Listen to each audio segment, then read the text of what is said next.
And what I'd like to do is for the guests that are here, I'd like to just do all of your intros at this point, and then we have a couple of guests who could only come a little later. So I'm going to actually we have one more later, and I'll introduce him when he comes later. But first, this session, by the way, is to discuss for our students possibilities in law and graduate education in criminal justice. We're a little tilted this semester to the law side, but that's okay. That's not a problem at all.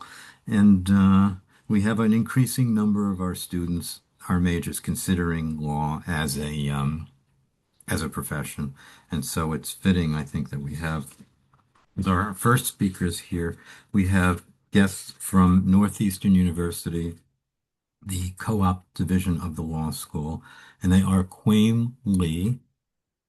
Quaim is the assistant dean for the Center for Co-op and Career Development at Northeastern School of Law. He's a native of Montserrat. He grew up in Boston and attended Boston Latin School. Quaim earned his undergraduate degree from Harvard College, a JD from Northeastern Law, and a Master of Theological Studies from Harvard Divinity School. He spent 6 years issuing legal decisions at the U.S. Department of Labor before completing his graduate studies and moving into legal education. With nearly 15 years in law school career services, Quaim leads a team at Northeastern Law that connects students with full-time supervised legal co-ops across every sector of the criminal justice field. He believes a legal education paired with real-world experience is one of the most powerful tools a person can carry into this profession. And certainly we will look forward to hearing more about that from him. Okay, Audrey Robert Ramirez is a 2011 graduate of Northeastern University School of Law and Tufts University, where she obtained a dual degree in law and public health. After graduation, Audrey spent 14 years practicing immigration law. A law school internship led to her job in a Boston immigration law firm. When that firm dissolved a few years later, Audrey founded her own immigration law firm, later partnering with a fellow Northeastern alum to form Ramirez and Kane, LLC. Driven by a commitment to social justice, Audrey was delighted to return to Northeastern's law school in 2024 and engage with students seeking meaningful public interest careers. Okay. Anne Marie Haxtian did not want a big introduction, specifically, she wrote me, but I will say that she is a professor of law at Salem State University and the university's pre-law advisor. I would suggest students here especially note that she is the pre-law advisor for the undergraduates. So that's very helpful for students who are considering law careers because you don't just sort of wake up after you graduate and decide, oh, I'm going to go to law school, graduate in June, I'm going to go to law school in September, but rather it is very much the process. And, there's a lot of preparation that's involved in it. And, it's important that that get done properly and in the proper order. So she's instrumental in helping our students to do that. She's also the grievance officer for the faculty union. She consults with lawyers on cases involving racial profiling in traffic enforcement, and she has studied jury decision making with Dr. Sosie Evatt, a social psychologist at SSU. Okay, and lastly, for now, I want to introduce Rosalind Stoltz. She is a lawyer in practice in Salem and originally left Massachusetts to go to California to go to college out there, but then evidently missed the East Coast because she came back 2 years later and went to night school before starting Salem State in 1985, full-time, graduating in 1988 as a criminal justice major. She went to Boston University School of Law and graduated in 1991. She began her practice in December of that year and has maintained the practice for more than 34 years. So the practice originally started out with a great deal of criminal work as a bar advocate. Well, she no longer does bar advocate work. Just for the students' clarification, that means like public assigned attorneys, assigned attorney work, would you Correct. say? Not public defenders, but where private attorneys who take on cases, you're limited to how many you can take on in a year. Right. Okay. So you still do some criminal work now, but with more of a focus on civil litigation, business and corporate and family law, and real estate. All right. So I think everyone hopefully should have the guests should have the questions that I had sent you, and hopefully, um, we'll have time to cover those questions as well as anything else you would like to add. And then I would say if there's any questions from the students, we'll have opportunities at different points during the class for you to ask the questions um, that you like to ask before we go on to the next guest speakers. So I'm very pleased everyone's here now, and I'm equally pleased to turn the floor over to Quame Lee as our first speaker. Good afternoon, everyone.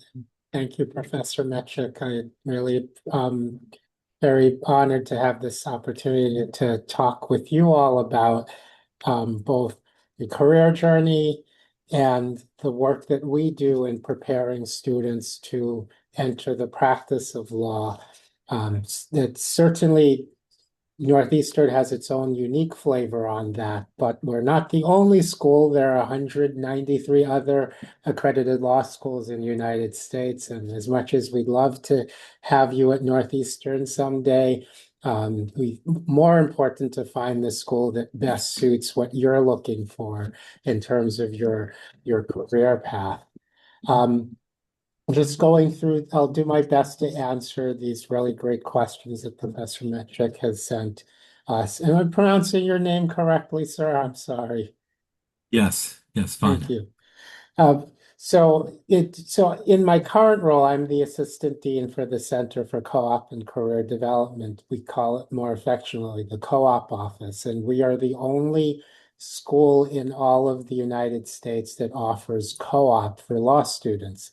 Why that matters, if you go to any other school in the country, essentially you will have a traditional first year program where you take 6 fundamental courses: contracts, torts, civil procedure, criminal justice, or criminal law, depending on how the course is named.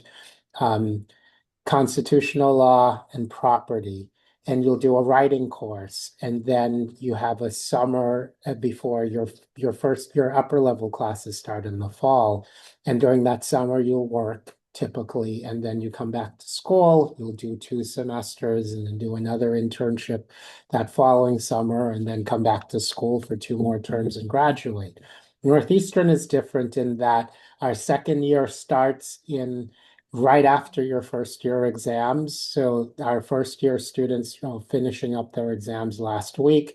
Their second year starts next week, and they will alternate between co-op and school. So roughly half of the class will go out on a co-op, and roughly half will stay in school.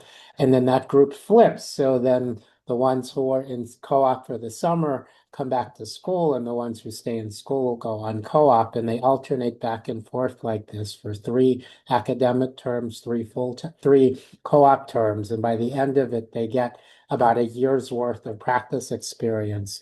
Each of the co-ops is about 15 weeks.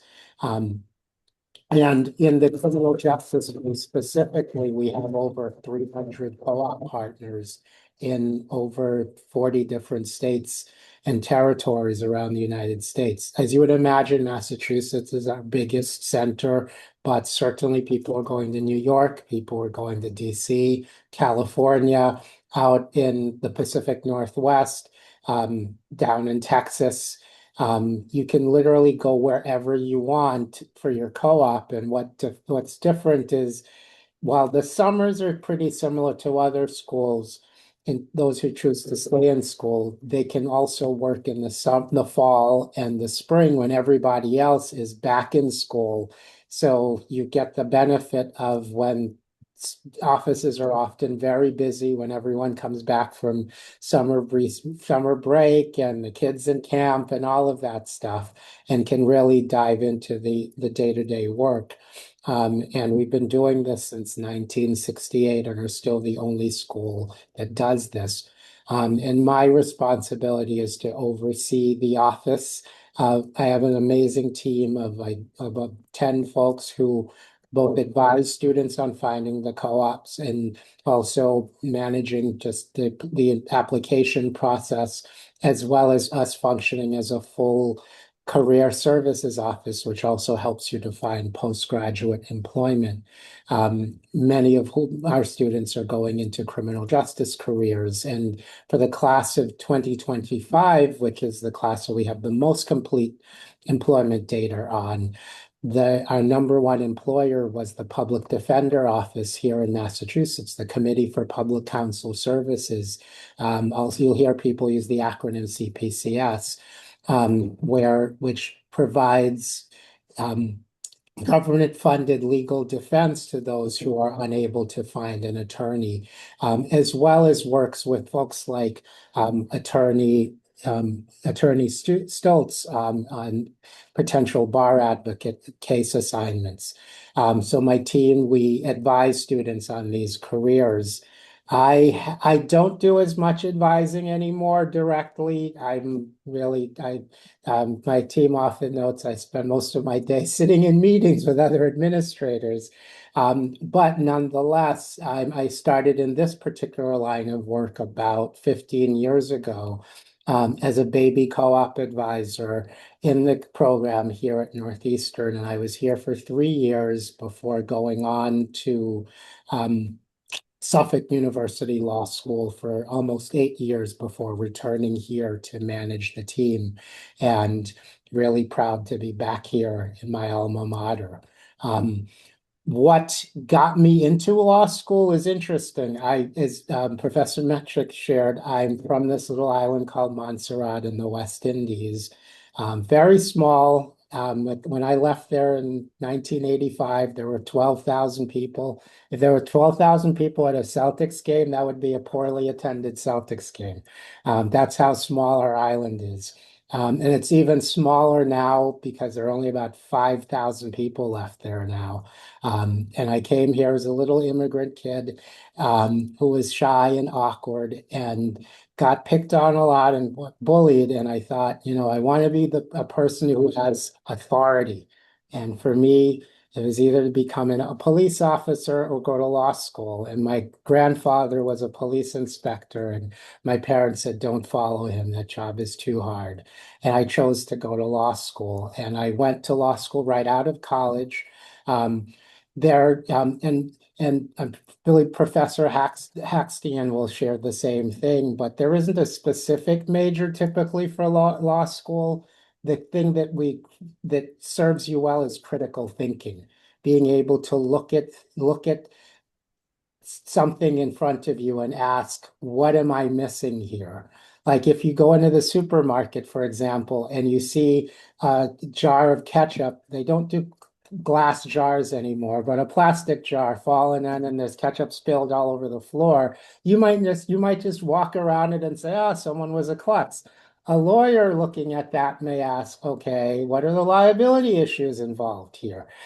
Who's responsible? If someone slips, do you sue Heinz? Do you sue Stop and Shop? Do you sue the person who bottled it? There are all kinds of issues in real world problems that lawyers think in a very different way around. And having the opportunity in any of your classes to actually look at things in front of you and ask, what are the things that are missing? What are the problems that may be around? Who are the people who are affected who may not even be a part of the conversation that need to be included are the kinds of questions that lawyers are challenged to ask. So there isn't a specific major that you want to pursue. I was a classics major, meaning I studied dead languages. But what it did for me was it taught me how to understand people and the way they thought about the world, who were separated from me by as much as 2,500 years, and trying to understand and get meaning out of text from people who are separated from me was profoundly impactful in how I understood the world, and it helped me to be a stronger critical thinker.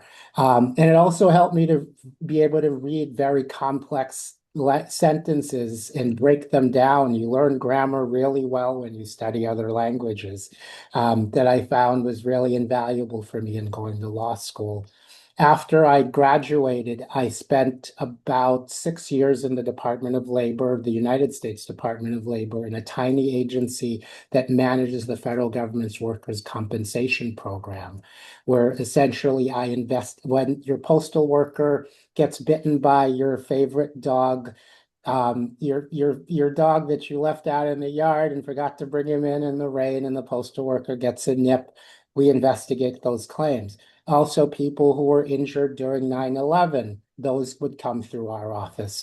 Um, Not specifically ours, but typically everything from your postal worker to the person at the airport, the TSA worker, to doctors at the veterans hospitals, to the person who's reviewing your tax returns. And we would review their matters and issue legal findings and sanctions around them. And I did that for about 6 years. And it kind of felt like being kind of like a mini judge, because I'd issue rulings on these matters that were appealable, and I did appeals for a little bit, and then left. And right around the Great Recession in 2009, decided I wanted to take a slightly different path, and I went back to school, where I got a degree in theology, which actually was incredibly transformative for me because it kind of helped me to appreciate my cultural biases quite a bit and understand how to relate to people across lines of difference more effectively. And I discovered how much I really like being in higher education.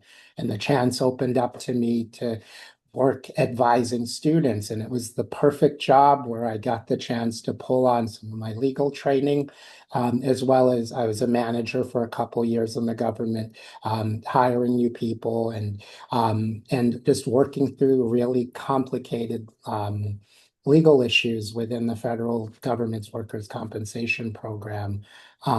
So it was a really great preparation for me to advise students, including many students who've gone on to very successful criminal justice careers, whether as prosecutors.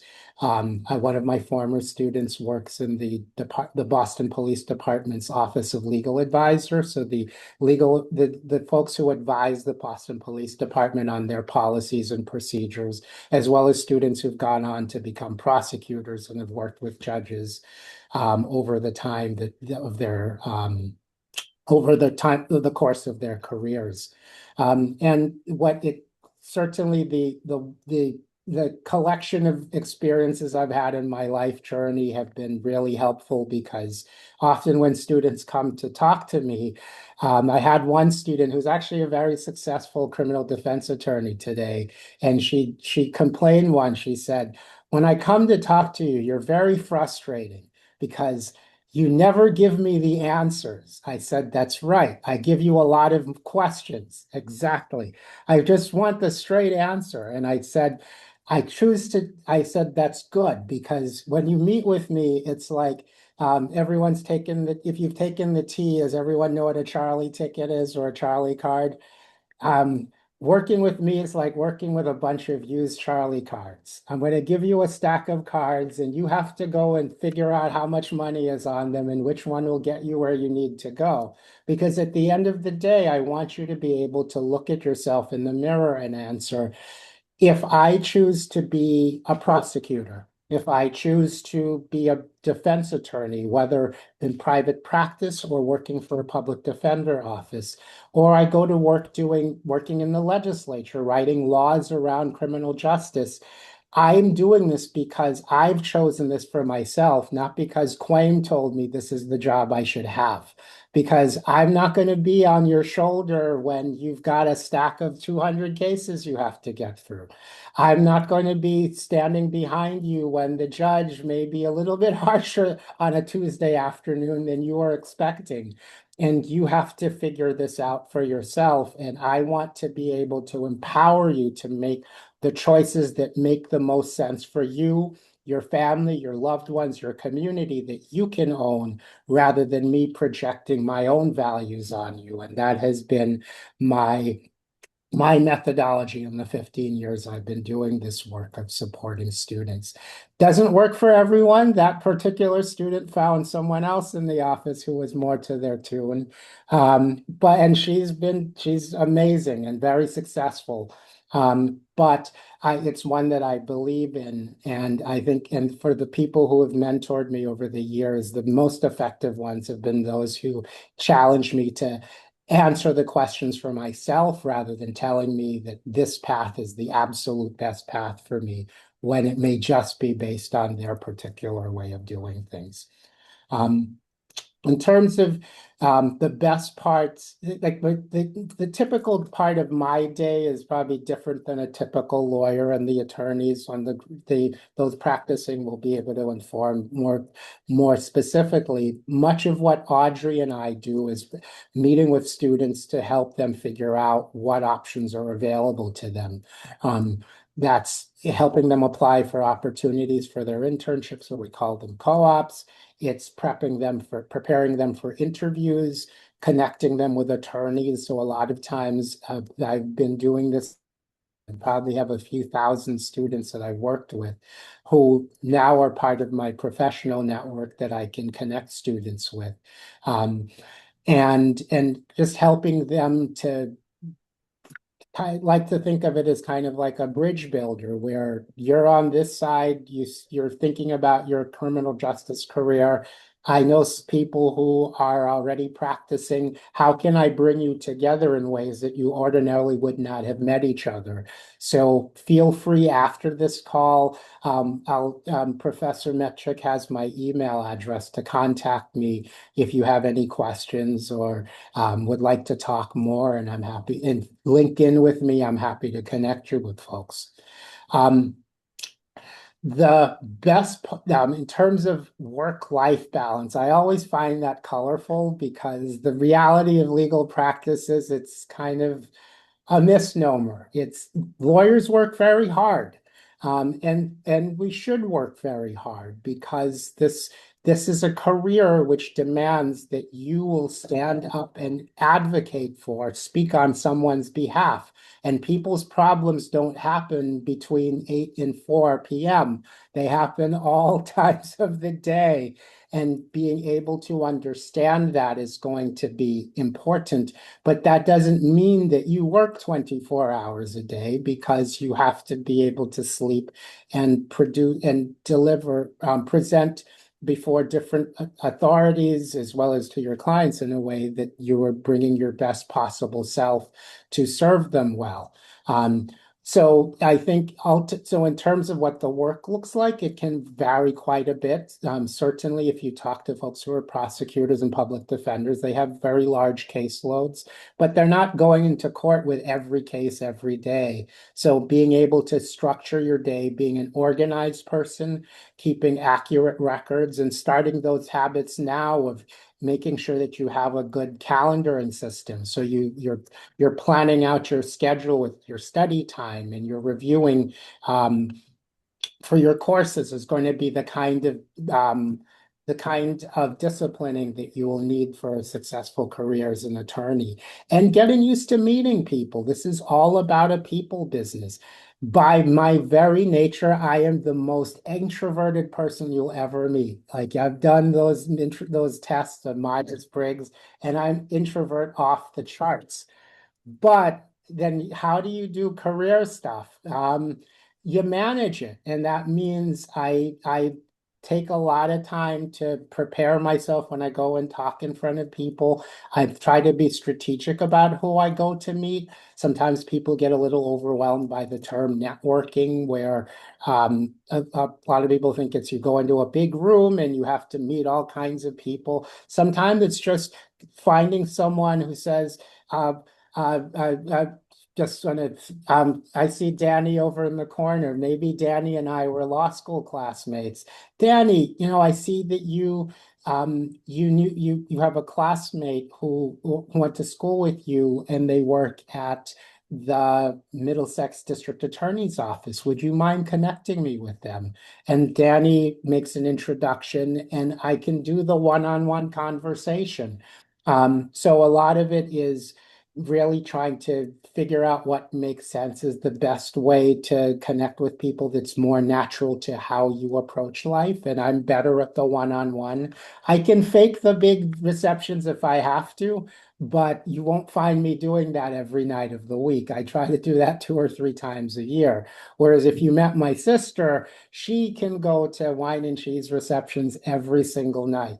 And so you have to find what works best for you. If it's more an environment where you like more of the individualized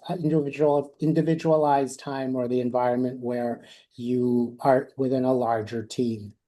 And that's one of the reasons why we encourage students to try internships. And at Northeastern, we call them co-ops, because it gives you a chance to kind of explore what makes the most sense for your vibe and your natural flow, and where you feel you can be most successful. We tell students, when in some of our admissions materials, it's a chance to try your assumptions and get a sense of whether or not this is the kind of environment that I would most thrive in. Now, the reality is your first job is probably not going to be your last job. Many of us started somewhere, so you have to start somewhere, and that's okay, as long as you're honest with yourself about that maybe this is a way to sort of just get some experience initially, and then I'll grow from there. I did not imagine when I graduated from law school in 2002 that I would have this job. Um, and I can tell you it's the best job in the world, because I get to see an amazing group of students. We graduated about 200 of them this past Friday, launch into legal careers, many of whom are going to be criminal justice attorneys. Working on whether it's the defense side, representing those who've been accused, working for the government, representing those who've been charged, or interning with judges, clerking with judges, where they're working within the judges' chambers on decisions, or working to change policies around criminal justice reform in our country, and really working towards making our system match closer with the values we espouse it to. And I get a chance to be a part of that through the work I'm doing here at Northeastern. Um, One of the questions that Professor Metrick asked was, what are my future ambitions? That remains to be seen. I can tell my colleague Audrey, I love working with her and the rest of our team, and being in this work is very special, because I've been doing it long enough that I've seen many of my students now go on to leadership positions and are hiring the next generation of students. And it's very special to have the chance to help someone figure out what they want to be, and own that for themselves. And then they take some of that knowledge and pass that on to the next person, so that they can help to move and shape the future of the legal practice. Certainly, our Northeastern model, we pride ourselves on being, quote, the social justice law school of America, in the sense that in our value system, we believe that law is not fair. Justice, we aspire towards it, but law is meant to be a way of ordering society, so that we can have some predictability in how we relate with one another. Fairness is something we aspire to, but it's a far from imperfect system.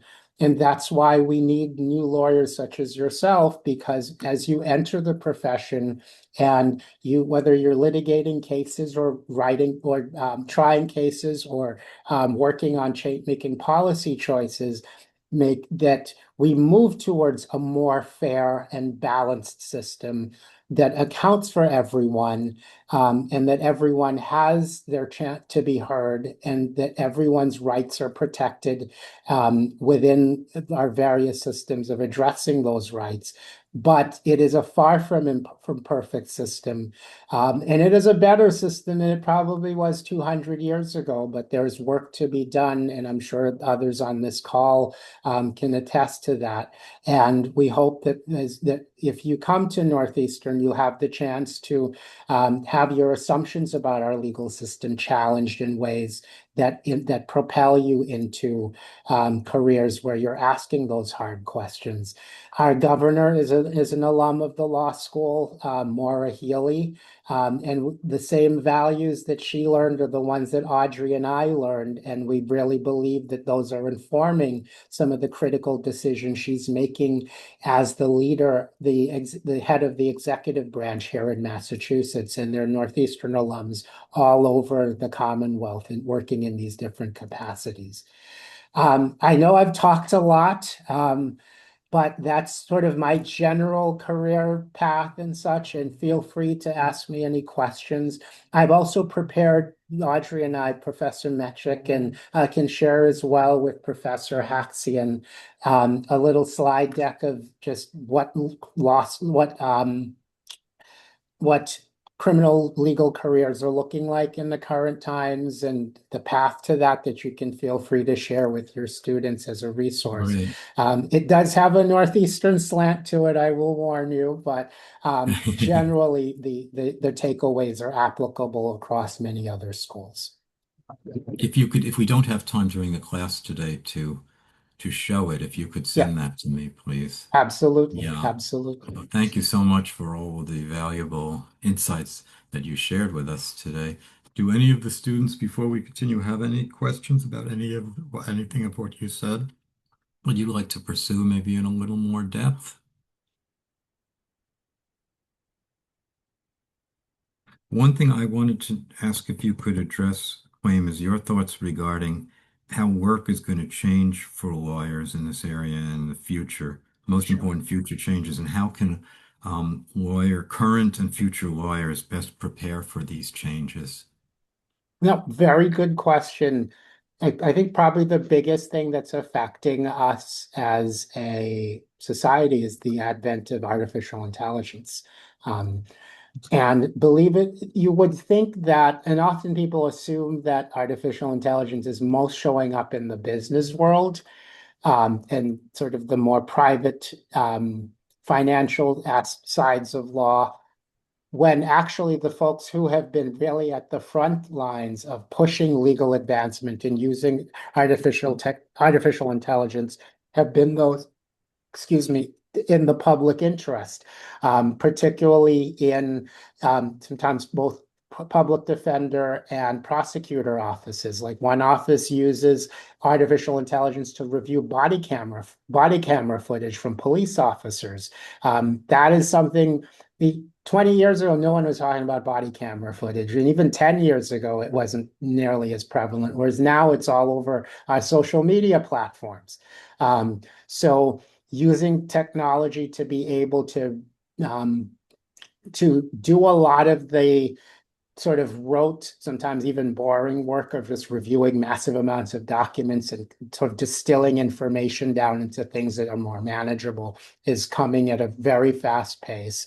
And really you'll find that the folks who work more on the side of supporting those who are indigent or low income, it gives them a chance to actually do more to support their clients than they could have if they didn't have these technologies. And certainly if you're working for the government on the prosecutor side, being able to manage their cases work in terms of addressing evidentiary issues, reviewing actual evidence and cataloging it using the technologies to do that.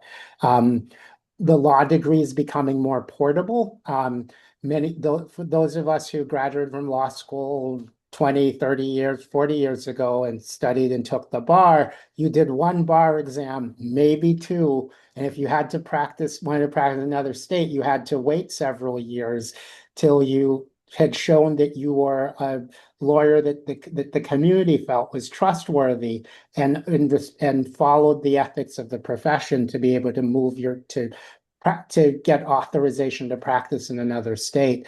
Now, over the last 10 years, and it's going to change again, you can now take one exam and that degree, and you're depending on how well you score on that exam, you can actually apply to be admitted in 40 odd other states, which makes your degree much more, your credentials much more transferable much earlier in your careers. And which is great because there are many parts of the country that are just underserved with lawyers. Massachusetts has quite a few. I'm not going to say we have too many, we have plenty, but there are places not far from us. The state of Maine is one of the most underserved states in the country in terms of attorneys, and there are great opportunities for folks to practice there. As you follow the news and you're seeing things change around our immigration policies in this country, and that often intersects with criminal justice quite a bit. There are opportunities for students and lawyers to become more engaged in that work in ways that we hadn't probably imagined in the last few years. So both technology and changes in national policy that we're seeing, without going into any political leanings, are rapidly altering the demands that are being placed on people coming out of school, but also the degree the credential is becoming more portable than ever before, which allows you to be able to move around and practice in a lot of different other places than you probably could have in past years without a lot of expense and time. Well, the emphasis on AI especially is very significant, I think, too, and there is increasing attention in the criminal justice field toward regulating in the different sectors, law enforcement, courts, and corrections, how to approach these technological advances and probably regulate them according to Right. the relative amount of risks posed by using the technology versus the benefits and many other considerations. All right, I think at this point we'll move on to Audrey, Audrey Robert Ramirez, and ask you if you can take the floor. Sure, thank you. Good afternoon, all. Thank you for being here. Um, Professor Mechik drafted a thoughtful set of questions for us to think about as we speak with you all this afternoon. So I'll work off of those. Feel free to interrupt and or ask a question. I'm happy to have this be a dialogue. Um, so as we think about a career trajectory, as Professor Metrick mentioned in the introductions, I've been back at Northeastern Law School, which is where both Quim and I studied law since 2024, so going on a couple of years now. And before that, after graduating law school in 2011, I practiced immigration law for about 14 years. And I did that both in what we call the public and the private sector. So the public sector generally contemplates opportunities in either nonprofit agencies, legal aid organizations, serving those who otherwise wouldn't be able to afford a legal representative, government agencies, the courts, public defenders, prosecutors. So that's the public sector. And then the private sector is, generally opportunities where, at least in the legal field, a client would be paying for your services. So that could be a law firm, that could be a corporation, that could be for a hospital or a pharmaceutical, or in the criminal justice defense or criminal justice sector, rather. It's primarily firms representing individuals before a criminal proceeding. So I worked in defense work, but primarily focused on working with immigrant families. So I've had a long-standing interest in understanding and helping folks navigate different life's cultures and customs. And as an immigration attorney, I advised immigrants in very high-stakes proceedings, which felt kind of akin to criminal defense work, because if we lost a case, that would often result in deportation for many of our clients, which I think in many ways is incredibly life-altering, can feel like a life sentence. I don't mean to over dramatize it, but it does, have a lot of parallels in the criminal legal system where many criminal attorneys, both on the prosecution and defense side, are constantly contemplating the severity and the complexity of the scenarios and lives at hand before them. So, where in the defense world, if you were to lose a criminal defense case, that can translate into jail time, of course, or some restriction on your client's liberty, and certainly a dramatic life change for your client and their families and their employment and social circles and so on and so forth. So it felt uh, very meaningful. And during that work, more recently, like Quay mentioned, I practiced in a firm that I had founded after the firm that I initially worked in folded, and had the privilege of having many clients carry over and follow my journey. Um, and at the office, we hired law student interns, and I just loved working with the students and watching their growth over the course of a few months. Internships generally then, now they're about 15 weeks. At the time, they were closer to 12 weeks. But let's say give or take 4 months. And the confidence in the student, the way they carried themselves in front of clients, their writing, their growth was just really spectacular to witness. And I've always had a tinkling in my eye, if you will, for all things education. So about a couple of years ago, I decided to leave the practice of law and pivot to education. And I'm really, really honored and privileged to be working with students. At the root of it, it's an interest in wanting to help individuals navigate their paths, whether it's from one country to the US or remaining in the US as an immigrant, or whether it's students who are gearing up to work on these, what I think are, really pivotal issues for our country to tick. Um, my motivation to going to law school was also actually in the realm of immigration law. I was born in France, unexpectedly moved here in middle school. And I then often felt like I was straddling two worlds, didn't quite know whether, where to stand, where I belonged. I spoke English though, and I recognized that I had tremendous privilege in that regard. I was a US citizen, born a US citizen to a US citizen parent just overseas. And so I think I had a relatively smooth transition to US life and schooling. And it became quickly apparent to me that that's not the case for many of our neighbors. And I think, sort of looking back, that certainly had an influence on my desire to build a career that helped others, and somehow incorporated this interest in multiple worlds or sort of, the multiple cultures that form our world. I spoke French, being from France. I'd always loved learning languages, traveling, and interacting with folks from different walks of life. And immigration law provided just that. It allowed me, it felt very multicultural and, like I said earlier, very impactful. And today, my motivations remain the same. I'm excited to be working with students, helping them find their paths, not answering all of their questions, like Quam alluded to earlier. We're not magic wand wavers, but we help provide information so that students can make informed decisions that they own and that belong to them, and that they hope too will be making an impact on the world. So, instead of helping clients sort of secure their immigration status, I'm now helping students secure their co-ops, as we endearingly refer to internships, and eventually their careers. So that feels that feels really energizing and really exciting. In terms of what's kind of been the through line through my career and what I hope will be the same for you is, the different stages of my career, how I've made different choices along the way, have all been based on interests. I think if you follow your interest, if you're interested and you're passionate about the work you're doing, I perhaps naively, but still maintain that the rest is going to fall into place. Because when you're interested, you're going to feel engaged, you're going to make the connections, you're going to learn, you're going to want to explore, you're going to feel a sense of curiosity, and all of that is going to help you find opportunities and seek out those opportunities that make a difference for you and that make for a meaningful day during your work day.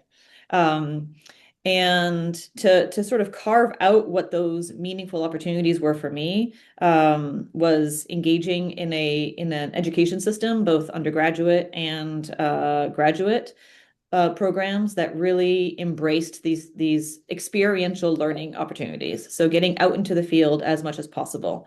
I would say my education was heavily shaped by my experiences outside the classroom, being volunteer work, internships, co-ops, mentoring, or not mentoring, sorry, shadowing professionals in their workplace, traveling abroad, understanding, how different systems are working.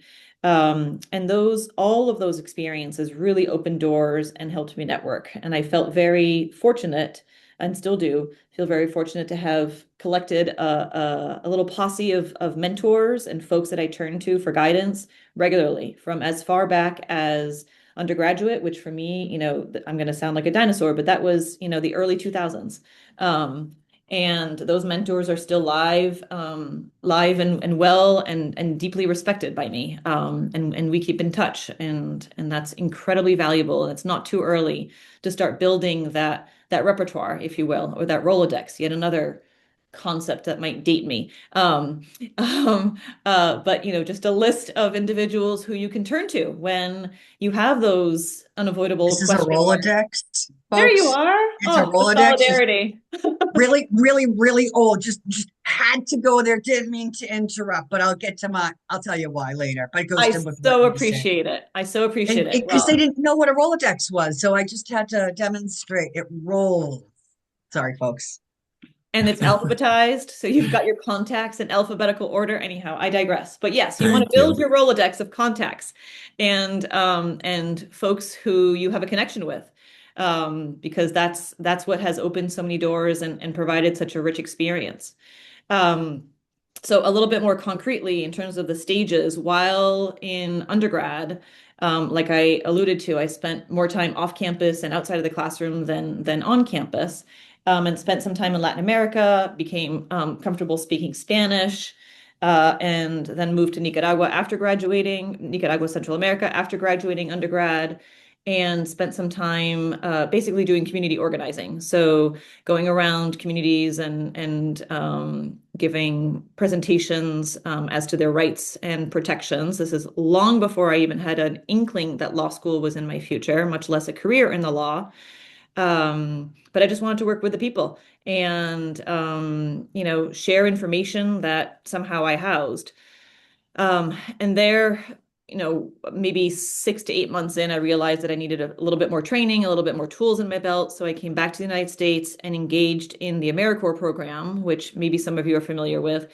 It's the simplest way to describe it is it's like the Peace Corps, but on a domestic level. So you're matched with a host organization and working on a particular project with traditionally underrepresented populations. So my AmeriCorps fellowship was at an organization in Boston providing legal services, among others, but primarily legal services to immigrants and refugees in the greater Boston area. That was my first exposure to lawyers. So this is long after undergrad, or perhaps not that long after, but it felt long after undergrad, in that I hadn't taken any pre-law, no political science, no sort of traditional law career track courses. I had spent my time in undergrad studying Latin American studies and sociology. And so to Queen's earlier point about there's no correct way or traditional course to or no required sort of pathway to seek out law school. I think if you had asked my friends in college, who around this in this dorm or around this lunch table do you think will go to law school? I would have been the last one to cross their radar. It just wasn't on my horizon until I met lawyers working at this nonprofit organization, working with immigrant populations who just cared so deeply about their clients, and their safety and their unity. And I felt really inspired by their work. And within 2 to 3 weeks of working in that organization, I applied to law school. And so a year later, I start law school at Northeastern, which again is very where your opportunities to engage and practice the law, of course, under the guise of an attorney or a judge, are so heavily supported. that it felt like I spent more time off campus than on campus through our co-ops. And at the time, we engaged in 4 co-ops. We now do 3, which are longer term co-ops, so you can really dig in your heels and develop deep familiarity with a subject area and practice. But at the time, we did 4 co-ops, and 3 out of those 4 were in the immigration sector, spanning from nonprofits to firms.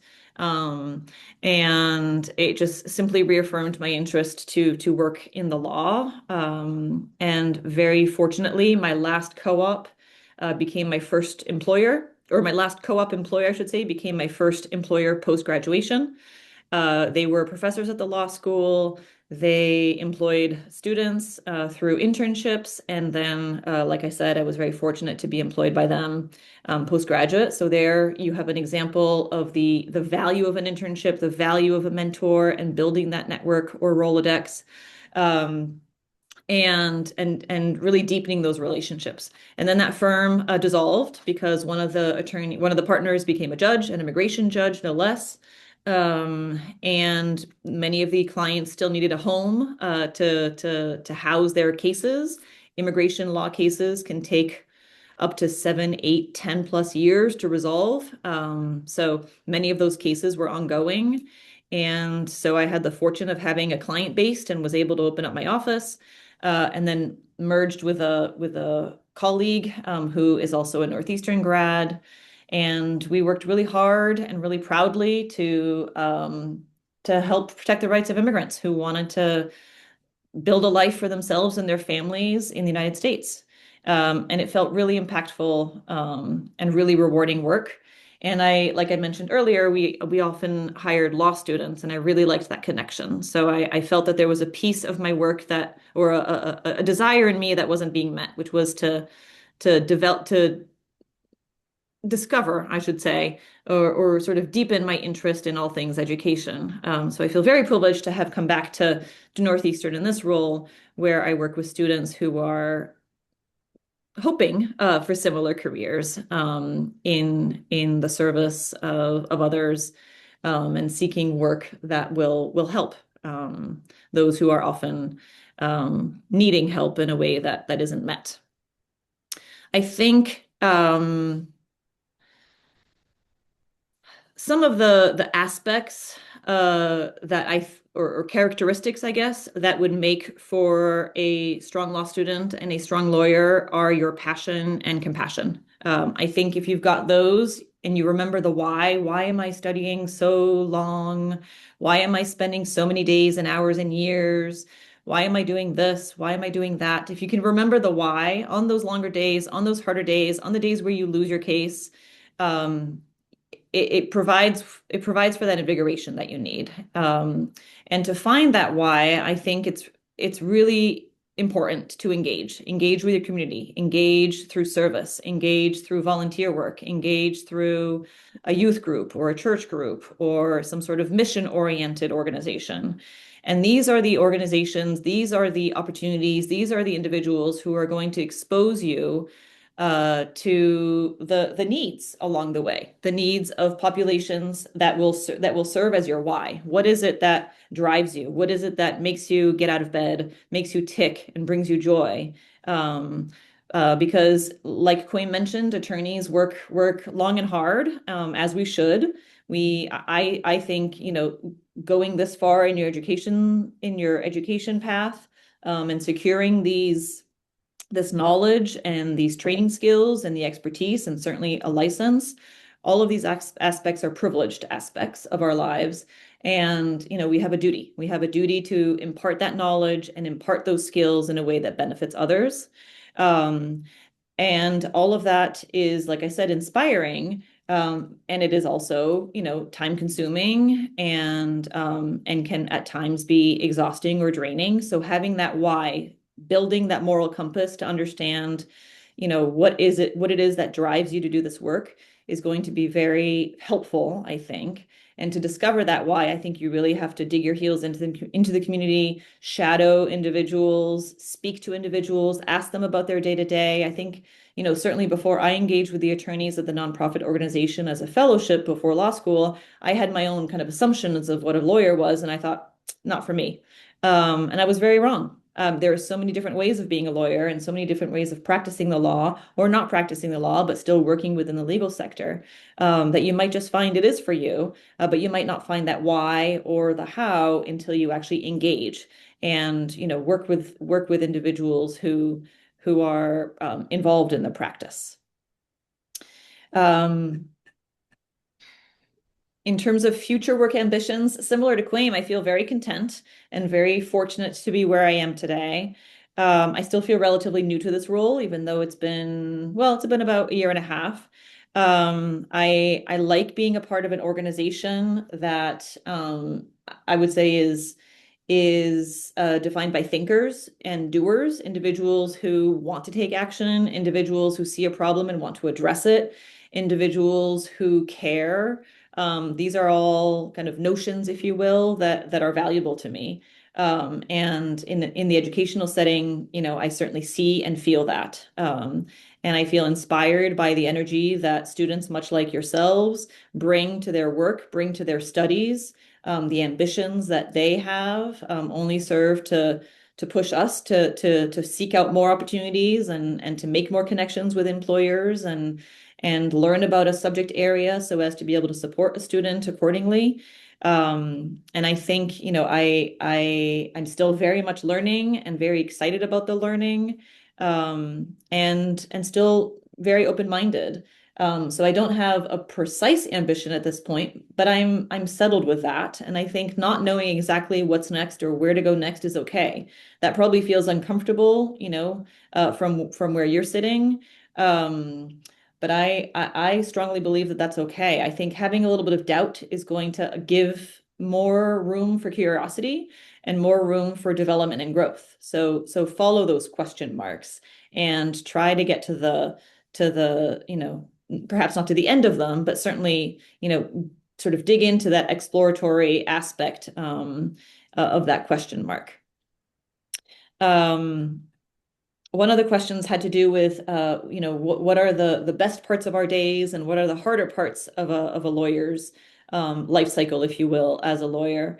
Um, I think for me, both as a practitioner and now in my current role as a law student advisor, it's that we carry, like I alluded to earlier, this specialized knowledge. Many of us, hone in on either criminal legal work or immigration defense work or labor law or you name it, right? I mean, there are so many different areas. Every aspect of our life is somehow touched by a law or, ruled by a regulation. So, should you have an interest, I can almost guarantee that there is a parallel to it or a job adjacent to that interest that touches on the law. And so as attorneys, we carry that specialized knowledge. Mine just happened to be in immigration defense when I was practicing, and the training and the tools to be able to listen to a client and develop a client story with their voice in mind and present that before the judge or the hearing officer in such a way that's convincing, so as to win your case. But all of that is very much a partnership with your client, a partnership with your colleague, a partnership with your students, whomever, you're engaging with. And having that knowledge and those skills, I think um, is really the best part of the job, because with that knowledge, you empower someone to make a decision that's best for them. And that empowerment I find really powerful. We're not, like I said, handing out law degrees or handing out opportunities or handing out green cards, which is what immigrants, dream of to be able to remain in the United States, or handing out a dismissal, which is what someone facing criminal charges is hoping for. But we utilize our knowledge and our skills to help empower our clients to then help them navigate a path that is best suited to their needs, and their desires and ambitions. And having that ability, I found to be really, really empowering and really powerful, because the reality is most individuals, be it in the criminal legal system or in civil litigation, or actually, I would say, you venture to say in most areas of the law, aren't able to represent themselves. It is a very specialized level of knowledge. And so that sense of need, being able to provide that need, is impactful. And, by the same token, it's also draining because you can feel a lot of responsibility as an attorney and the responsibility to get it right and the responsibility to know the law and the responsibility to build your reputation and be positively reputable in front of these adjudicators, the judges or the hearing officers, etc. And so to balance that exhaustion that is inevitable, I think you really have to be able to establish your boundaries, and know what your limitations are and build your support network. And again, this is going to hark back to, remembering the why, engaging with the community, engaging with activities that bring you meaning and that help you remember, where your moral compass is leading you, so that you continue to practice with meaning, and joy. So I'll leave it at that for now. I welcome your questions and interactions. And like Quame, I am happy to answer questions offline as well, if that's helpful, at any time. Thank you. Thank you very much, very much. Any of the students want to jump in here with any particular questions or reactions? Don't hesitate either during the presentations or afterwards or at the end of the class. We'll also have a chance to talk among ourselves.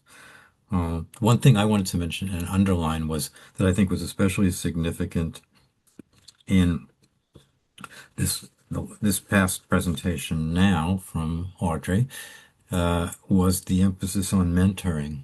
All right. And it's something that I've mentioned, if not in this class, I've mentioned it certainly plenty of times in other classes that I've given, that just developing a network and finding people who can help you climb, from one level, from aid you at the entry level, provide you with good advice and help you advance in your career, you know, sort of maybe their motivation is paying back, as Rosalind Stoltz mentioned before, they were helped and now they want to help other people too in the same way. It's always important, I think, to keep a lookout for these mentors right from the beginning, right from when you're building your network, even as undergraduates, and then coming into the graduate education or if you're planning to work for a year or two, before going hopefully back to graduate school after that. It couldn't be emphasized enough. So we appreciate your highlighting that as part of your talk. Okay, if we could turn now to Anne Marie. Hi, everyone. Thank you so much, Professor Metchik, for inviting me to your class. And it's wonderful to be here with really fascinating attorneys. I've enjoyed hearing about your paths and your important work. I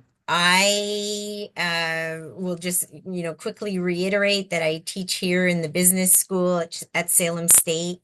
I teach the law courses. Business law is a required course for everyone in the business administration program.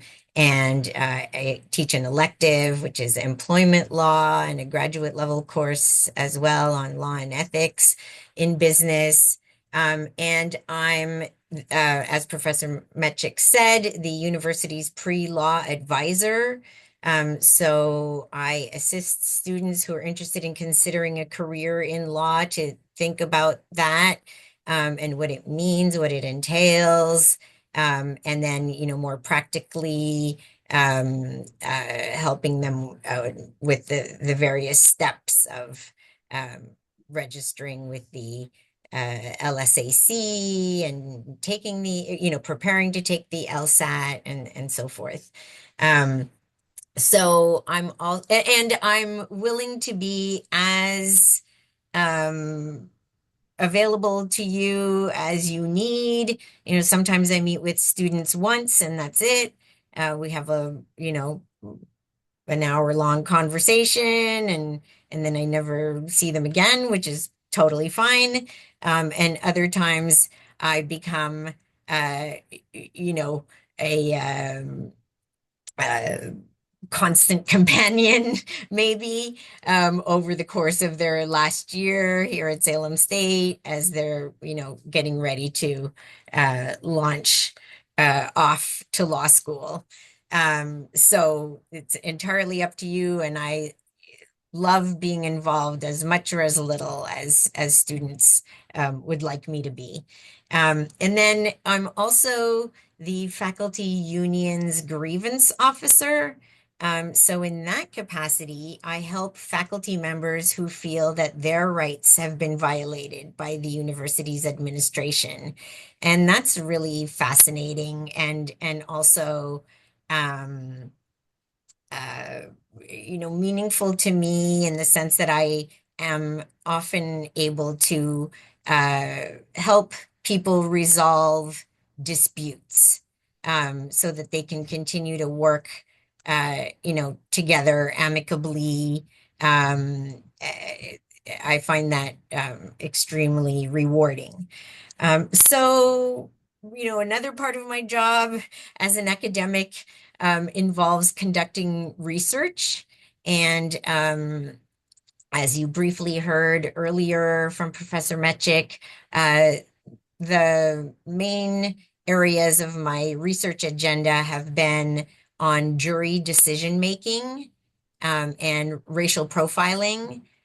So the jury decision making work has focused on the difference in decision making by groups depending on the racial composition of the jury.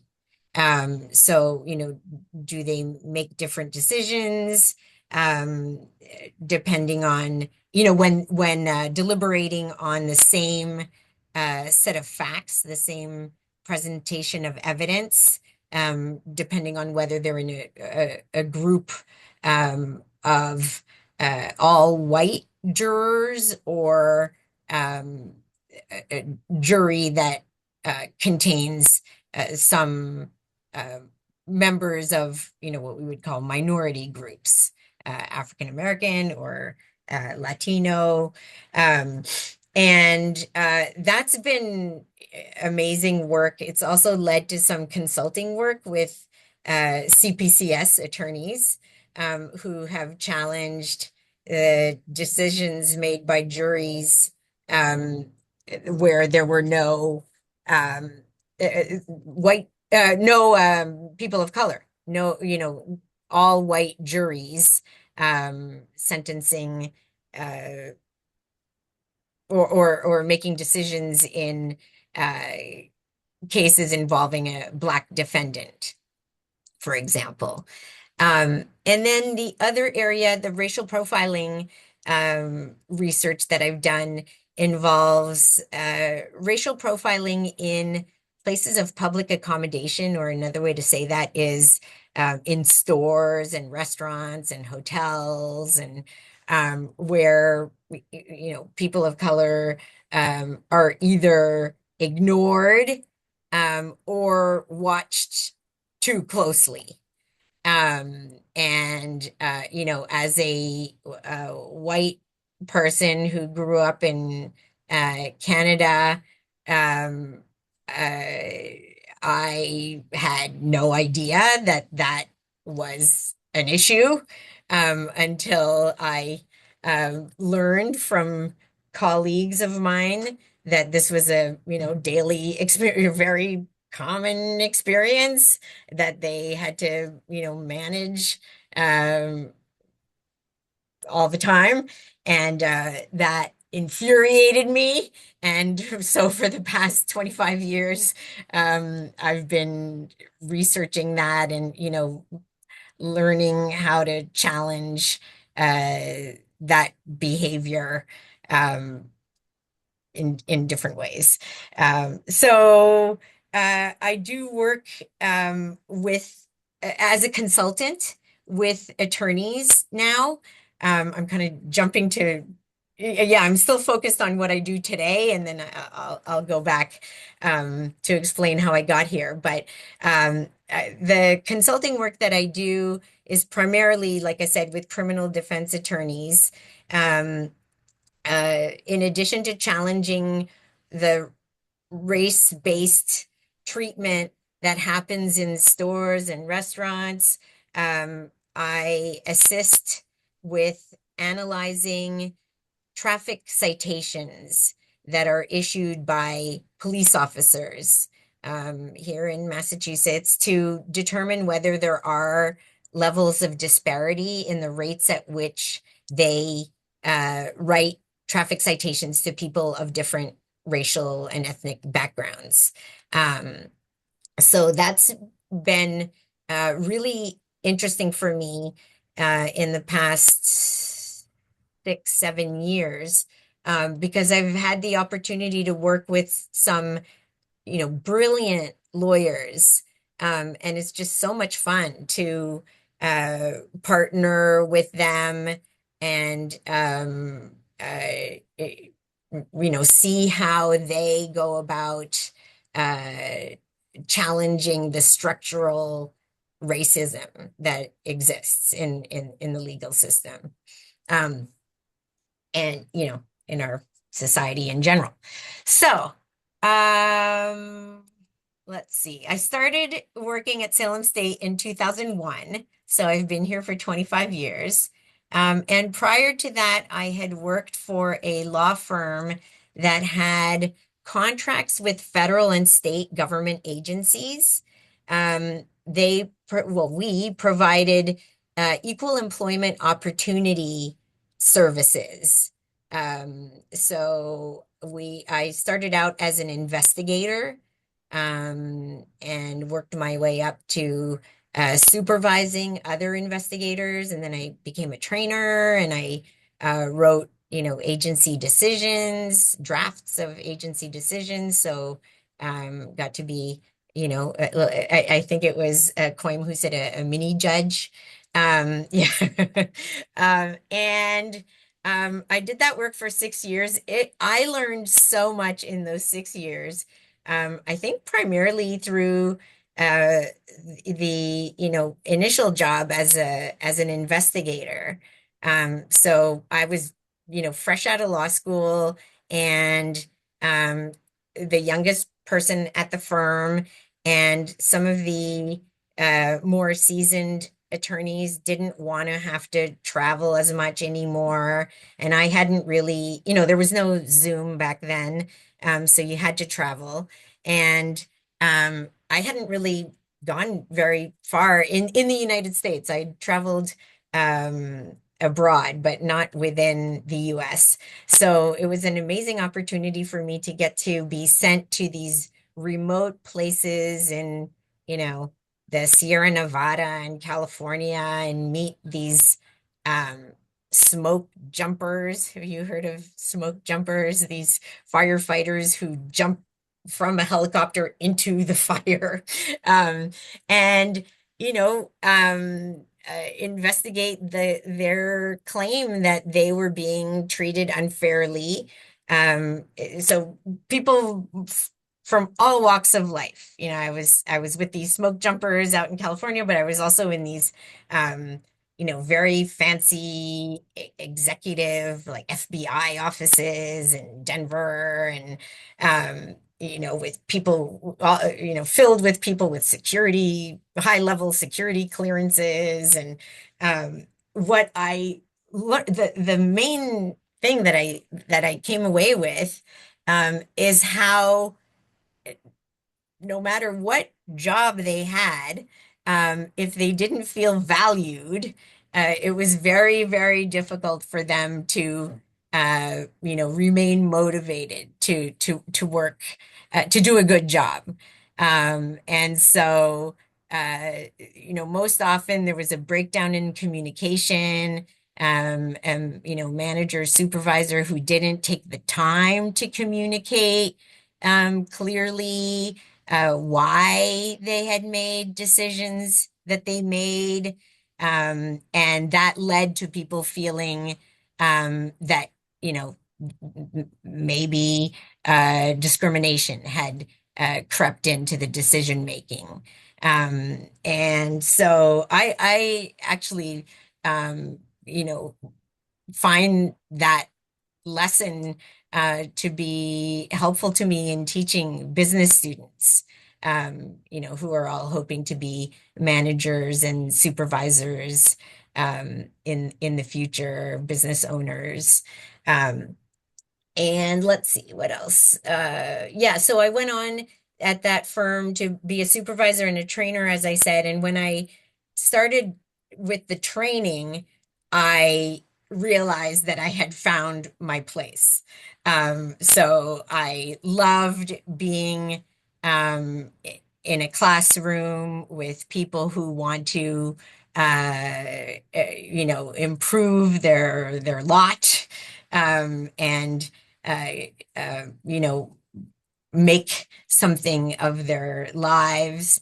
And it's just so inspirational. That really brings me joy. So, although I had a legal training, that I think has served me pretty well, and I'll say a little bit more about that. I believe that my true calling is as an educator. I love being able to help guide people through what is often a transformative experience for not only for themselves but for their whole family, and community. So let's see what else. I'm looking at the list of questions. Oh yeah, prior to my work at the law firm, I had owned and managed a retail flower shop, a specialty flower shop in downtown Boston, for 10 years. So there was some overlap. And actually, the law firm, my flower shop was on the ground floor of the building, and the law firm was up on the third and fourth floors, and which is how I ended up meeting the lawyers. And they were heavily recruiting me for a couple of years before I finally relented and agreed to give it a try. And the reason for that is that I had a very difficult experience in law school. And I think, now it's helpful for me to be able to say this to students who are thinking about the possibility of going to law school. But I don't recommend it for others. I went to law school because of my dad. I think I can put it that way. He was very adamant about the fact that I should go to graduate school immediately after finishing my undergraduate studies.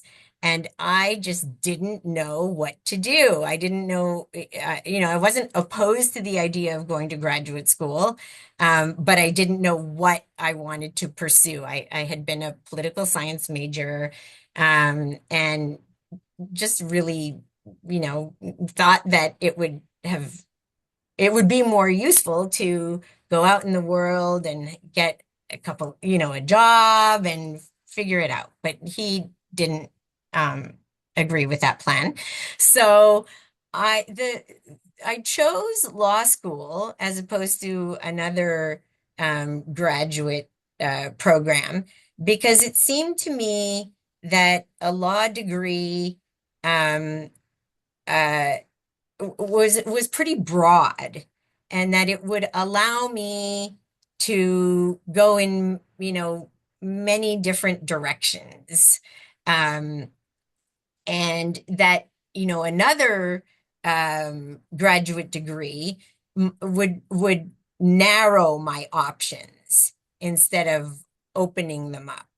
So, I think I made a good choice, and I'm extremely grateful now that I got the training that I got. It's an amazing formation, and I think I can um, consider problems in ways that I wouldn't be able to if I hadn't gone to law school.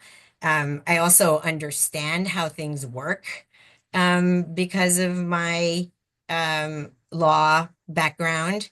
Um, what I wasn't ready for was the um, I guess, confrontational nature of a lot of the, profession. Not all of it, but that just really was difficult for me. And I often share with students about um, my personal um, I guess, emotional development also that was important, or that was a factor, I should say, at the time. If different things, um, I, I don't want this to turn into like my therapy session with all of you. But I think that because of where I was, emotionally and psychologically, it was difficult to enter law school. And, you know, uh, which was such a intense and competitive environment. Um, I went to George Washington University. Later on, though, I'm also a Northeastern University alum, not an alum of the law school, but later on, I went to Northeastern for my PhD. So after I was in this position here at Salem State, I realized that I wanted to get a little more um, training in how to conduct social science research. So I went to Northeastern, their interdisciplinary law, policy, and society program, which was an amazing experience. So let's see, where are we on time? And I want to make sure I'm answering these questions. So We have some time. We we have have more some time. time. Okay. Yeah. So I guess, the reason I share about my experience in law school and how it was difficult and not ideal is that uh, I I feel really strongly that you should know why you want to go to law school because it's such an investment, of course financially, but time wise, emotionally, for not only for you but your family. It's a huge endeavor. And so to those students who come to me and say, "Oh, well, ever since I was 5, I've always wanted to be a lawyer." I, coach and ask lots of questions to, really try to flesh that out, right? What is that? Like, what do you mean? And is it just this fantasy, or do you know what you're talking about? Do you realize what it is? And I appreciate Dr. Metchik's, you know, efforts to bring us together to talk about what it really is, um, to help give you, um, a little bit of that information. And I encourage you, like the others did, to seek out other lawyers, and ask them as well, what do you do every day? And do you like it? And why? And would you do it again if you could? Um, because what we see in the movies and, on TV is not reality. And I'm seeing more and more of that as I work with the lawyers, amazing criminal defense bar. Um, it's difficult. So The stages of my career. I feel like a lot of my story has to do with trying things and not liking them, and then, but realizing that that's valuable in and of itself, that, learning what you don't like is a data point, that's information too. And it can lead you eventually to what you do like. Um, uh, so um, I think that's how I ended up, where I am, and in a place that brings me meaning and joy. Trying this, trying that. No, that's not quite right for me. Um, Once I got into academia and had this opportunity to earn tenure here at Salem State, I threw myself into, proving that I could do it, and wanting to make a difference in people's lives. I think that's been my through line. I want to continue for, future. I think my answers are very similar to the previous two panelists. I don't, I'm very content where I am, but I know that opportunities, show up. Um, I, when I graduated from the doctoral program at Northeastern University, the very next day, I was contacted by the New York State Attorney General's office asking me to consult on a case they had, of, consumer discrimination, and wanting me to serve as a monitor over a national retail chain that had been found to be discriminating against their customers.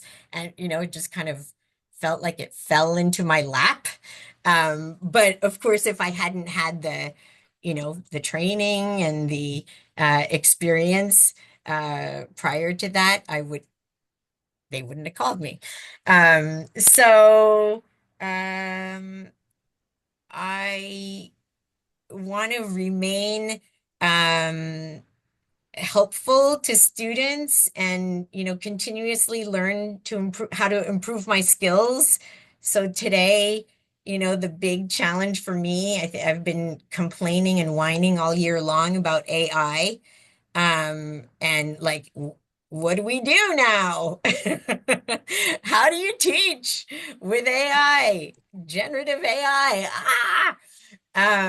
So I'm recruiting students to help me figure it out, and so that I can best help them, to learn what's important, to be successful in their lives.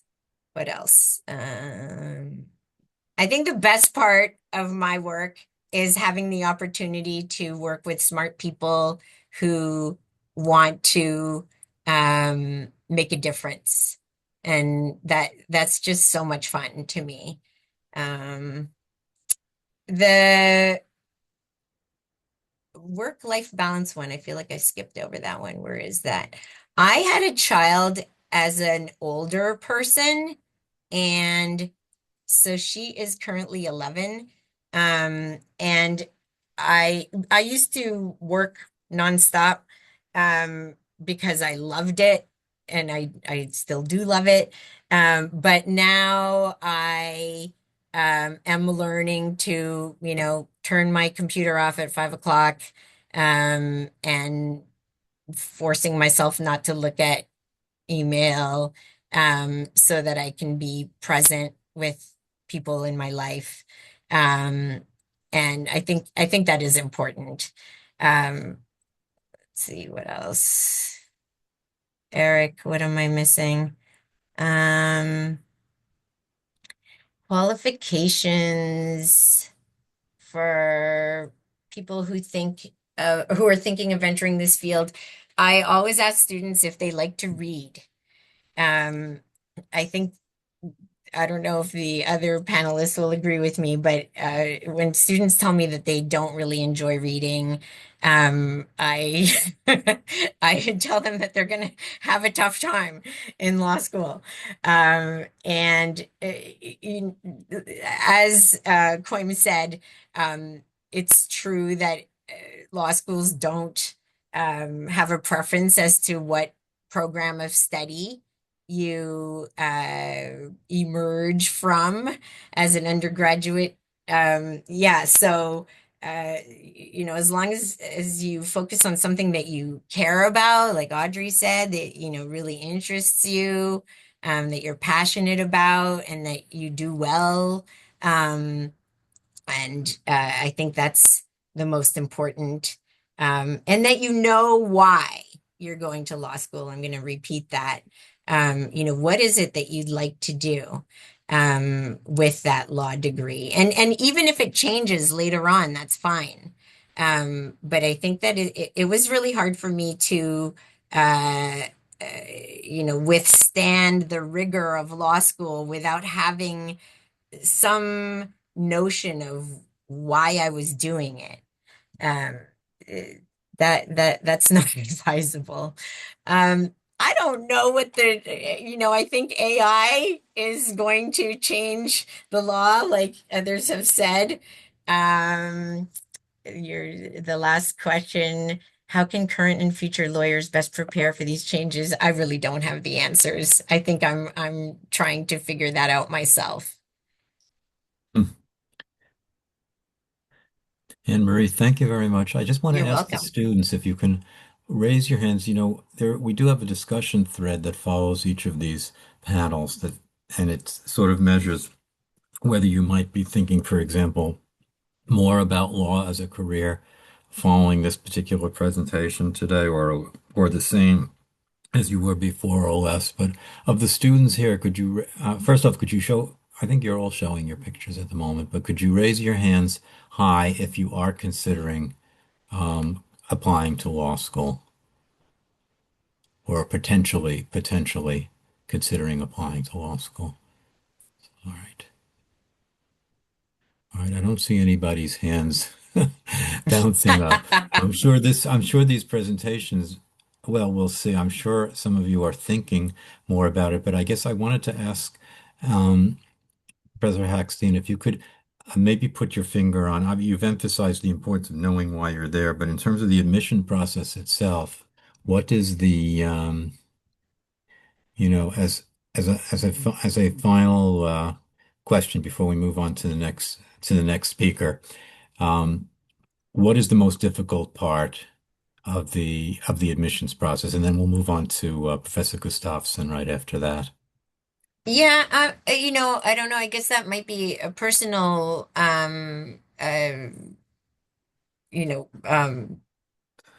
preference or uh, I'm not. I don't know that everybody has the same answer to that question, is what I'm trying to say. So Mm. the LSAT, the test itself is pretty challenging and requires preparation. Um, in order to get a high score. And then there's the writing of a personal statement that's also important, and that needs to be pretty unique and explain why you believe you would um, you belong in the legal field. So I think those are two important parts of the application process that take quite a bit of time and effort. Right, the kind of thing that you don't just start it a week before. Right. Oh, Quame? I can chime in a little bit on that. Periodically our admissions office has me look at files of students who are applying. And to echo Professor Hackstein's point, The essay is not something you do overnight. It is something you take a fair amount of time to. And the question's often very broad.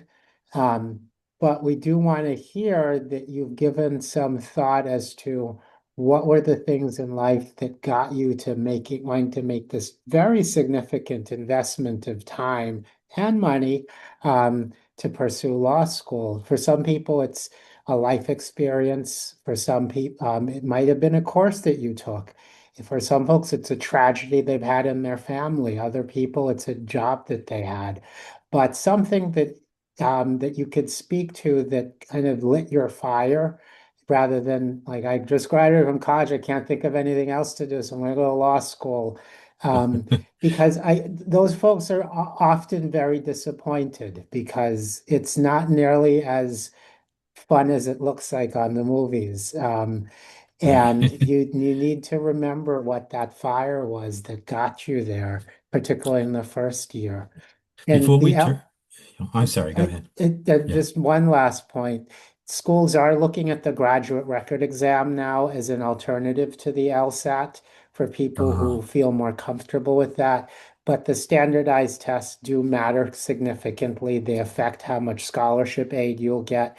We can talk forever, and I'm totally in support of that position. These tests have problems. They discriminate against students who are older, students of color, students who are first generation, struggle with them, but they have been fairly accurate predictors of success in the first year of school and passing the bar exam, not because they align with those, but they actually show how well you are disciplined at your preparation.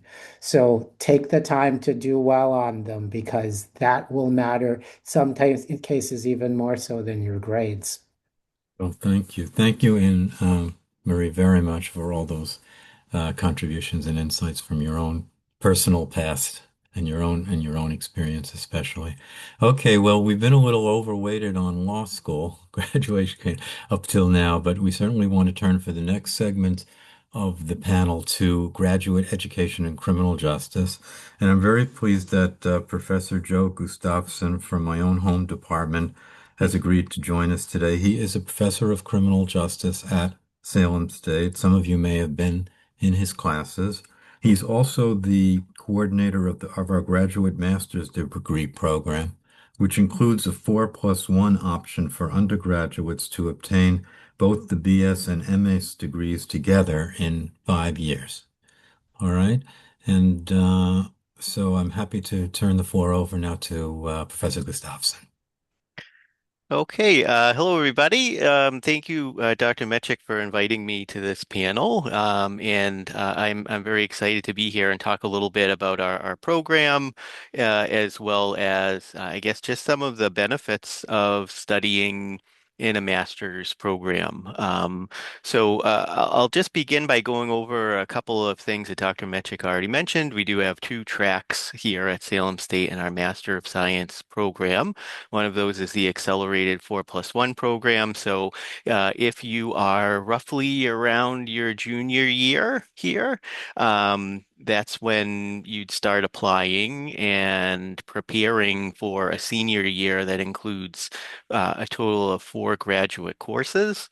This program is really popular here at Salem State for a couple of reasons. Number one, it saves you around $7,000, which hey, who couldn't use an extra $7,000? It also accelerates the pace at which you complete your degree, which means that you're going to be out there and ready to apply for jobs or whatever is next for you, ahead of your peers that are in your current program. So, depending on what point it is where you are taking this course right now, that might be you might be too far along for 4+1, but we also do have a traditional master's program which takes approximately 16 months to complete at full-time capacity. So you can take grad courses part-time or full-time, and depending on what you've got going on for work or other family commitments, you can tailor the workload to your work-life school balance. And so there's a lot of flexibility at the graduate level. I suppose there is at the undergraduate level too, but but just to put that out there in terms of what it is like to study after you've completed your bachelor's degree at Salem State. So 4+1 is one path, or traditional path, which means after you've completed your undergraduate degree, you start as a traditional graduate student would.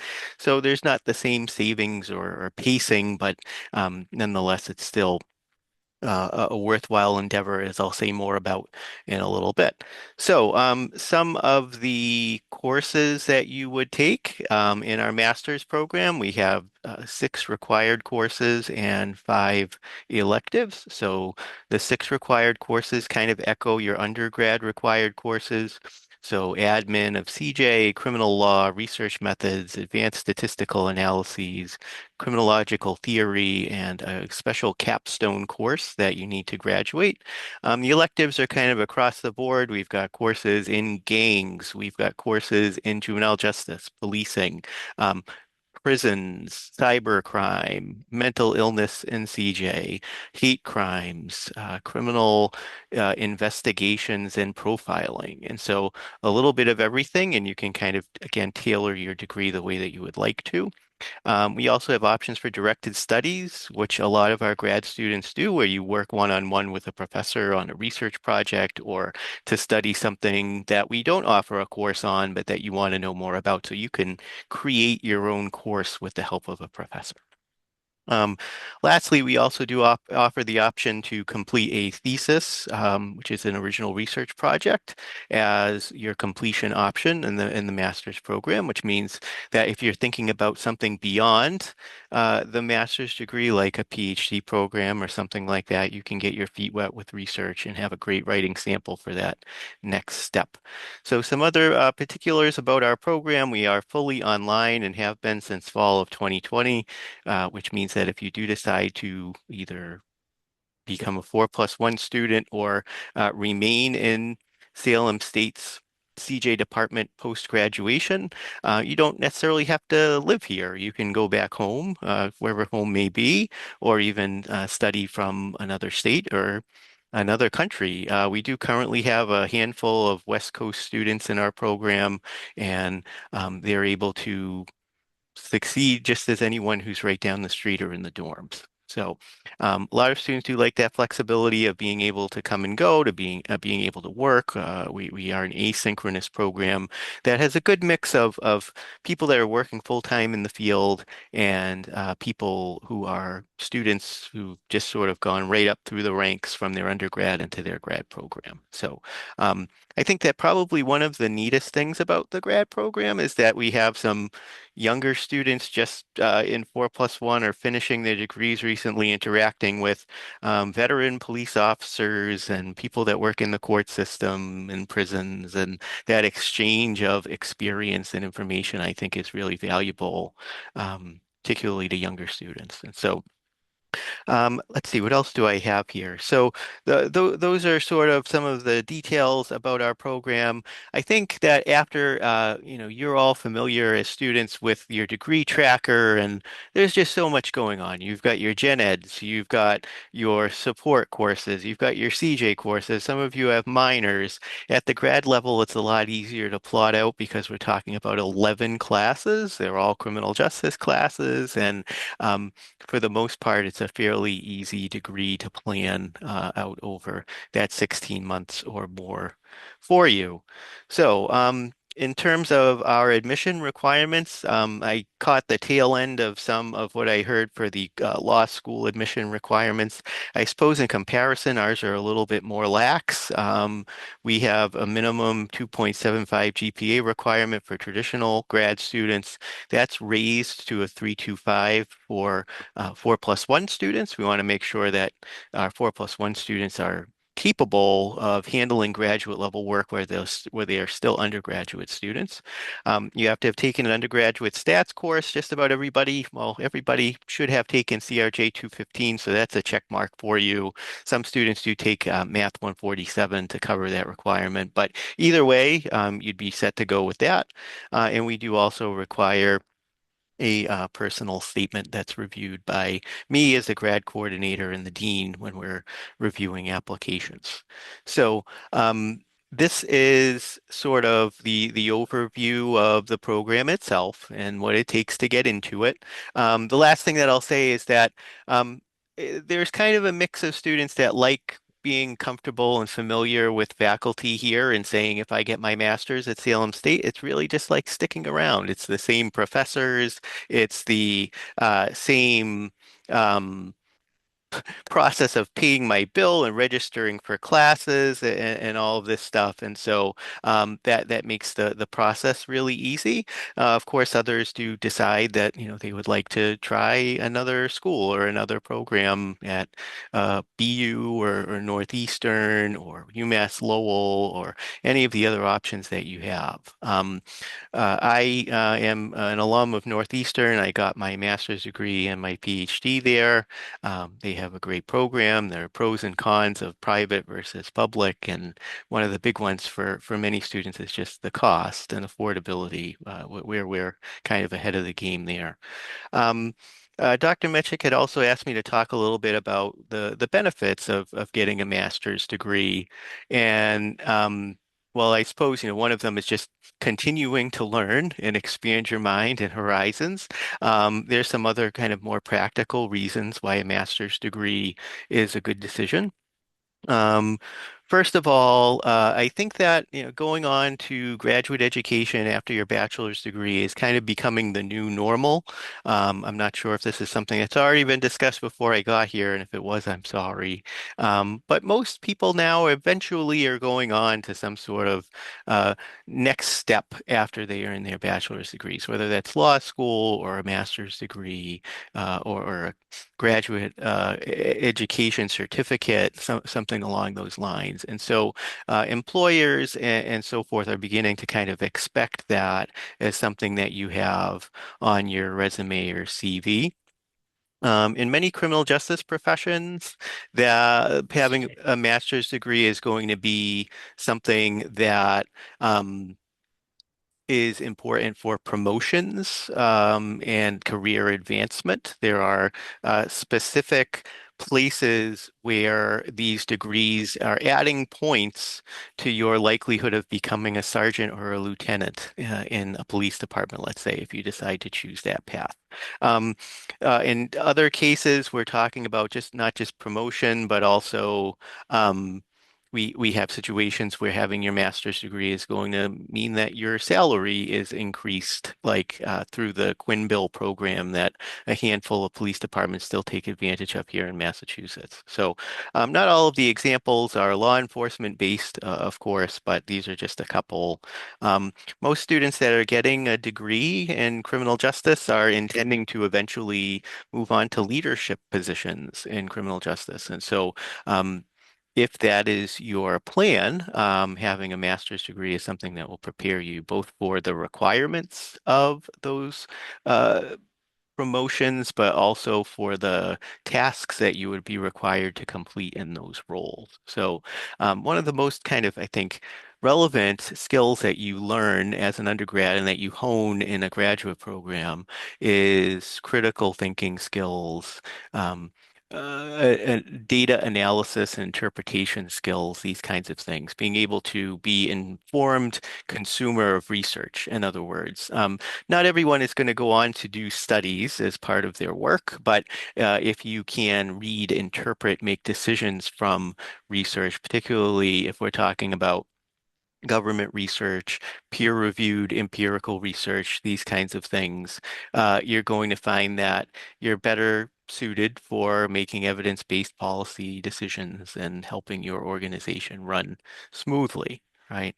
So, lastly, in some cases, a master's degree is kind of the in-between point for students. I can say that we have at this point three separate students slash alums who have gone from their master's degree experience to either jobs in research. So sometimes the master's degree is preparing you for a specific job in the research field. But in other cases, there are students who use this as a springboard, sometimes to law school to get a little bit of experience with graduate education before becoming a law student, or more often before they begin a doctoral program to get their PhD and become um, lifelong teachers, researchers, academics, and so forth. And so, um, I guess to some degree, I'm biased having completed my master's degree and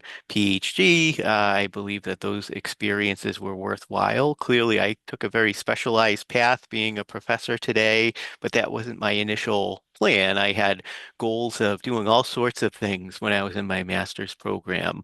Um, including working in law enforcement, and more specifically, I had double majored as an undergrad in accounting and criminal justice because I wanted to do financial fraud investigations or forensic accounting as a career for the IRS. And I had gotten very far along in the process of becoming an IRS revenue agent when some things changed and I followed a different path. So, um, in addition, I think I have some bias in terms of our program and trying to promote it. I think it's great. We have great faculty, very accessible and flexible program, high quality, rigorous program here at Salem State. But I also have contacts and experience with a number of different other programs in the area and nationwide through conferences and colleagues that I've gone to school with and worked on research projects with. So, if any of you have any questions about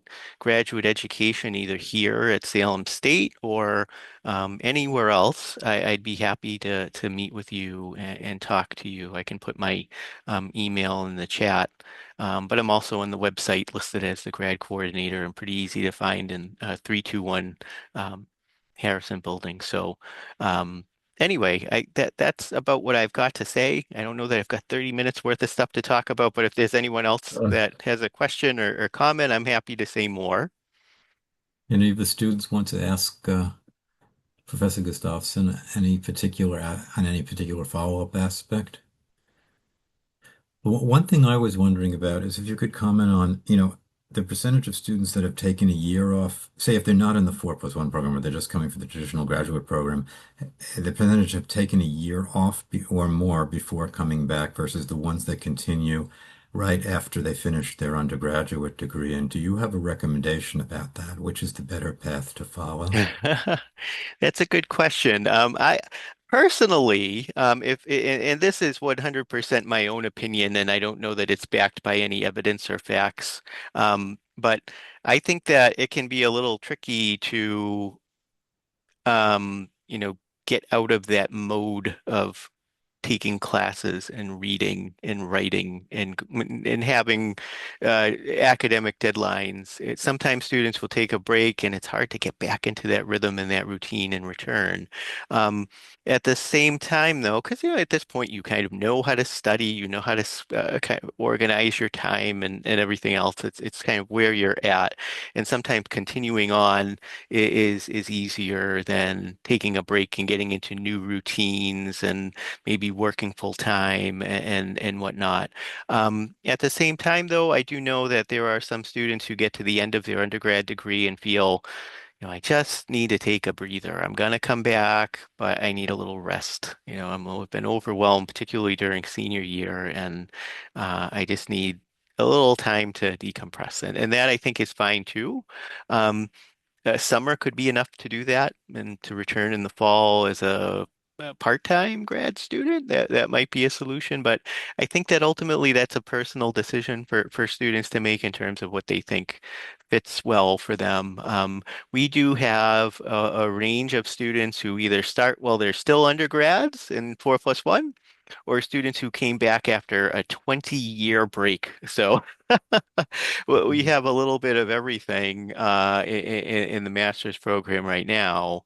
Um, I typically, at a personal level, a type of person that just likes to get things done early as opposed to waiting. And so I think if I would recommend if you're in school mode to stay in school mode, but of course, if you need that self-care time to walk away from school for a little bit, a few months off isn't going to throw you off any more than just having summer vacation and starting a new semester in the fall. But yeah, that's how I feel about it. For some students, I think it's a financial factor might be involved. If they've built up some debt, they need to work to sort Hmm. of pay it down. But can you speak to, are there any special financial aid um, opportunities for the graduate program that students could qualify for? Sure. So we do have financial aid through loans, as you would for your undergrad degree. That's an option. We do have a handful of scholarships that are available, but these are generally competitive and open throughout SGS, which means any major and any program. Um, Probably the most lucrative kind of path to getting your degree for less money is something called a graduate assistantship. And this is, again, a competitive award that students can apply for. And if you're selected for this assistantship, your tuition is waived. Um, and you get a job working with, well, this year it was me and Dr. Curcio Centeno, the chair of the department. Uh, a student worked with the two of us on our Shannon Grant research project 10 hours a week. And in exchange for that is paid salary and also has tuition paid for. If any of you here particularly, I'm sure the students are aware of this, but any of the other panelists might know this little trick that we use, not that I use, but that the state uses with what they call tuition and what they call fees. And when we're talking about tuition being covered, tuition, unfortunately, is a smaller part of the cost of our degree than fees are. Fees can be manipulated, whereas the tuition cannot. And so it's like a significant discount as opposed to getting your degree for free. So um, students that apply for assistantships are usually students that have plans to move on to a PhD program that like research, that want to do research work. But that's another option that students have. 4+1 is a way of saving money, as I said before.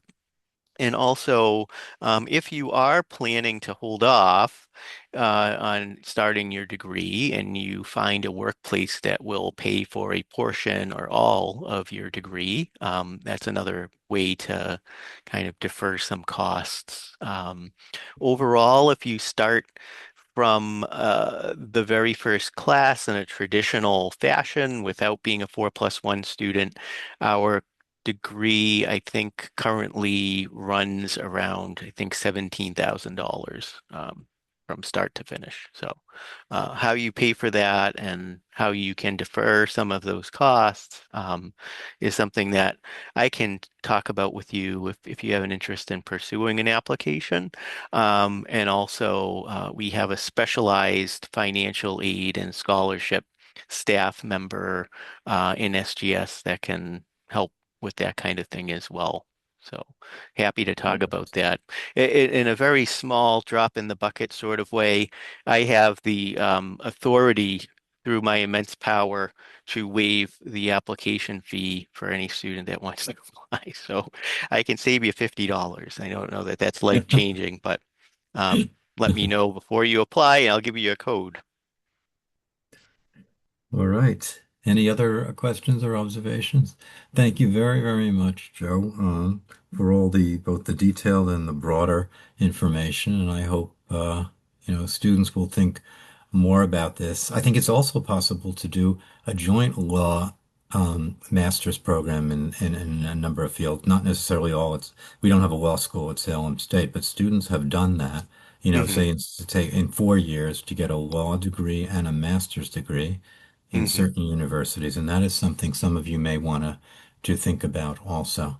But I think you've given us a lot to think about in terms of criminal justice graduate education, and thanks very much for coming. We really appreciate it.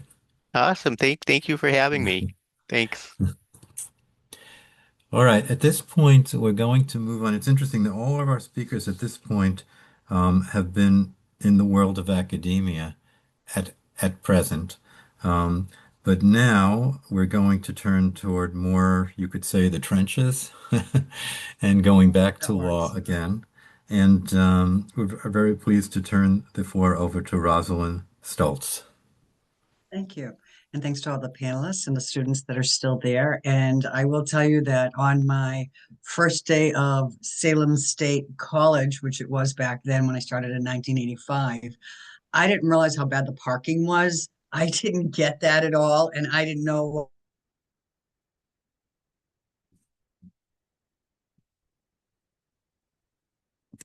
Uh-oh. Can anyone hear me? Or did we have a freeze? Yeah, I can hear you. Yeah, I think she Can you still froze. hear me? Oh, now we can. Yes, Okay. fine. You were talking about So the parking, which hasn't changed, I don't think. no, it was horrible. And it's And horrible now.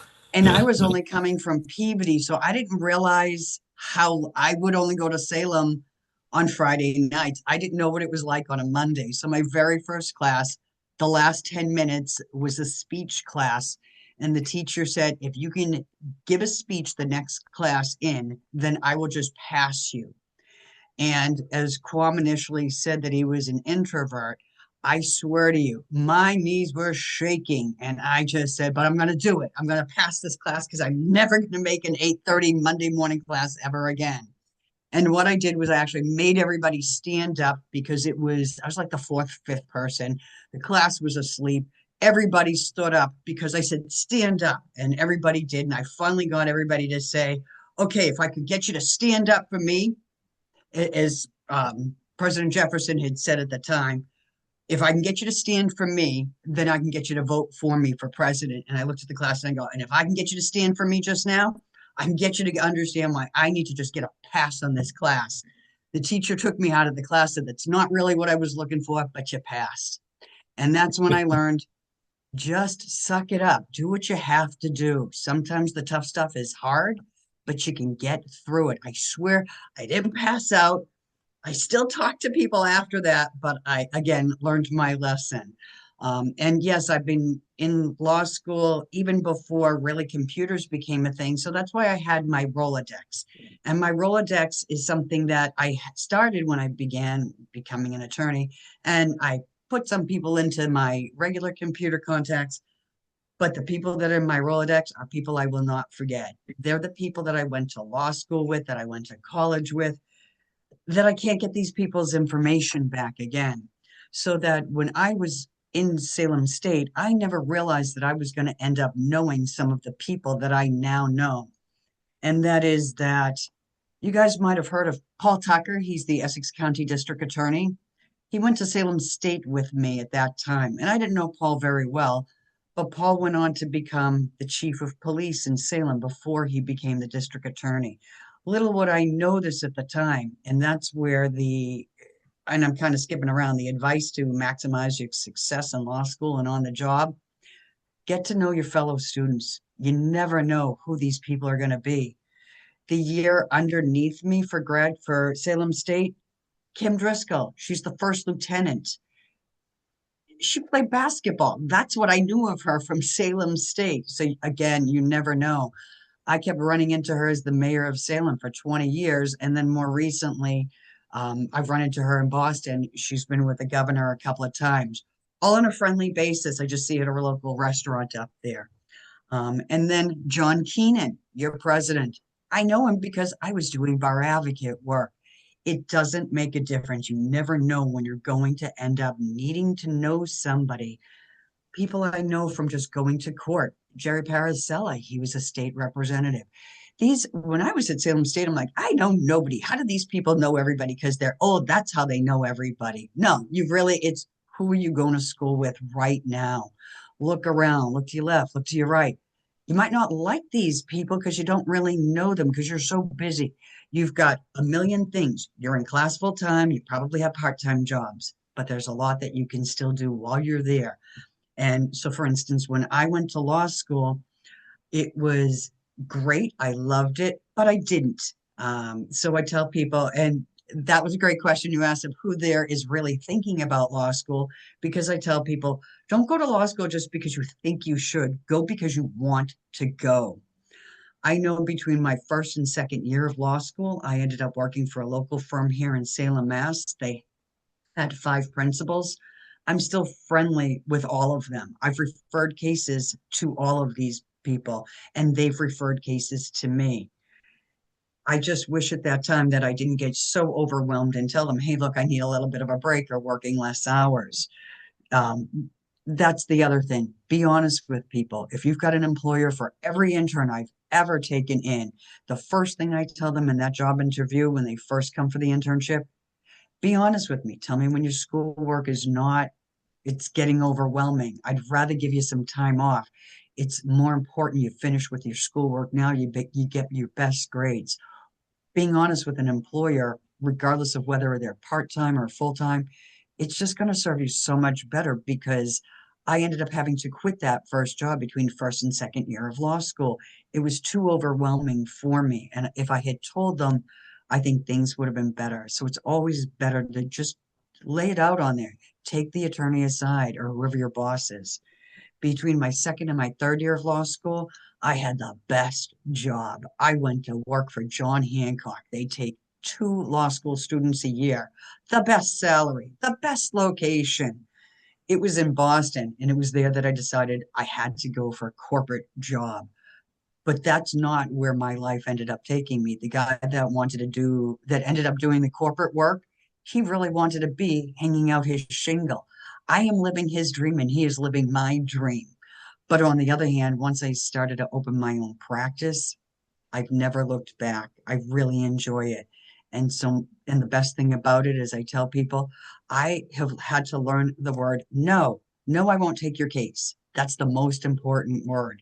When you look at jobs, same thing. No, if you don't like it, don't take it. You just never know. If you've got that gut, there's sometimes a reason why you get that gut feeling, I tell folks. Um, but my work now, I wouldn't trade it for anything. And when I first went to law school, it was sort of like what I believe Anne Marie was saying.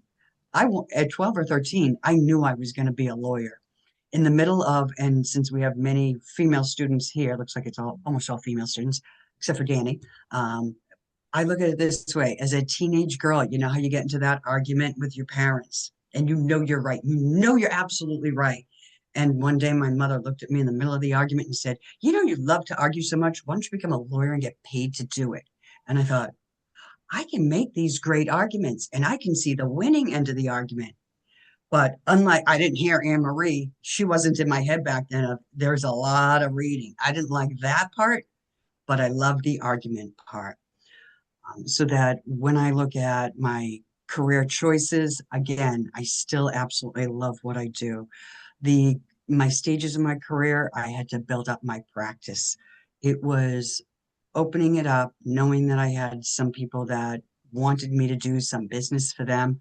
I hit up every single person I ever grew up with. I opened my office. I sent notifications to every person that was friends with my parents, every person at Salem State, every one of my friends from law school to locally, you name them, everybody got a card. Yeah, because we mailed stuff back then. Again, no internet, or very, very little internet. There wasn't email. We didn't have that back then. At that point, I just continued to grow my business. I ended up doing some bar advocate work, and that taught me the best way. The state was paying my salary. You had folks that were really in need of an attorney, and I treated each case like how I would want somebody else to treat my family's cases. And because of that, I grew my practice. The best thing about my day, or any typical lawyer's day, I'm not going to lie, when you win a jury trial, it's beautiful when you see you've got the jurors. And as I'm walking up and down, looking at each juror, I'm making my closing argument, and you know you have them. I'm not going to lie. There's not a better drug or a drink that they've ever invented, I swear, on the face of the planet, when you know you've got them. It's cool. It's unbelievable. And when I win, I'm going to be honest. Don't look at me in the courtroom, but 3 seconds after, no one's looking, there's a happy dance. Not a lot of people have seen it. It's kind of embarrassing, but picture like someone at the end zone of a football game, but it's way better than that. But it's, in addition, I really like helping people. So sometimes it's not a jury trial, but it's helping someone to get the justice that they need or to get something that they've just really been wrong. How do you fix that? Most difficult, losing a trial, absolutely. No other word for it. Sucks. It's, you put everything into it. Sometimes, as I tell people, your facts just aren't there. Or sometimes the other side had better facts, or the jury doesn't believe you, or no matter how many times you prep your client, you will always have somebody that will surprise you. There's always going to be things out of your control. And it's either that, or if it's not a jury trial or a judge that's hearing the case, sometimes you just have clients that you can't help them to the same extent that they need. And to me, those are the ones that, unfortunately, as many wins as I have, when you lose a couple of times, once or twice even, it hurts. You feel like, was there something else you could do? And that's where I tell people, you've got to really know that this is what you truly want to do. Because as I look at this, I thought it was a joke. Question number 5. What do you think is the best way to achieve a satisfying work-life balance as a lawyer? And the running joke is we never stop thinking like a lawyer. The first day I entered law school, what they told us was, you will never think the same way ever again, even if you never practice law. And that is because even if I'm on my day off, I was one time cross country skiing for the very first time, and I'm renting cross country skis, and all my other friends are there, and the guys are looking at me going, hurry up, hurry up. And I'm going, no, no, I got to read the back of the contract. I have to read the back of the contract. And they're like, it's teeny tiny print. I said, I know. And I read it, and it was the insurance liability, all this waiver stuff. And sure enough, wouldn't we know it, my husband breaks one of his skiing poles, and they're like, chuck it over the edge of the mountain. I go, no, no, no, I read the contract. And they looked at me, what? I go, yeah, if you bring back the pole, we don't have to pay for it. You don't bring back the pole and the 3 pieces, we pay for ski poles. And everybody looked at me, you got to be kidding me. So yeah, I walked back in there. The guy looks at us and starts laughing. So he broke the ski pole, but you didn't bring it back. I go, nope, nope, here it is. He was bummed. That's a perfect example of, I was having fun and I'm reading a contract over a stupid cross country ski pole. You can't turn it off in your brain sometimes. That example of the Heinz ketchup bottle and who do you sue? I thought about 3 different ways of suing while he was talking about it. But at the same time, I tell people there has to be a work-life balance. There has to be times when you have to remember you need to stop looking at your cell phone. When I first started again, there wasn't internet. Most people didn't have my cell phone number because, oh my God, I'm this old. We didn't have cell phones back then. Sorry, when I first started.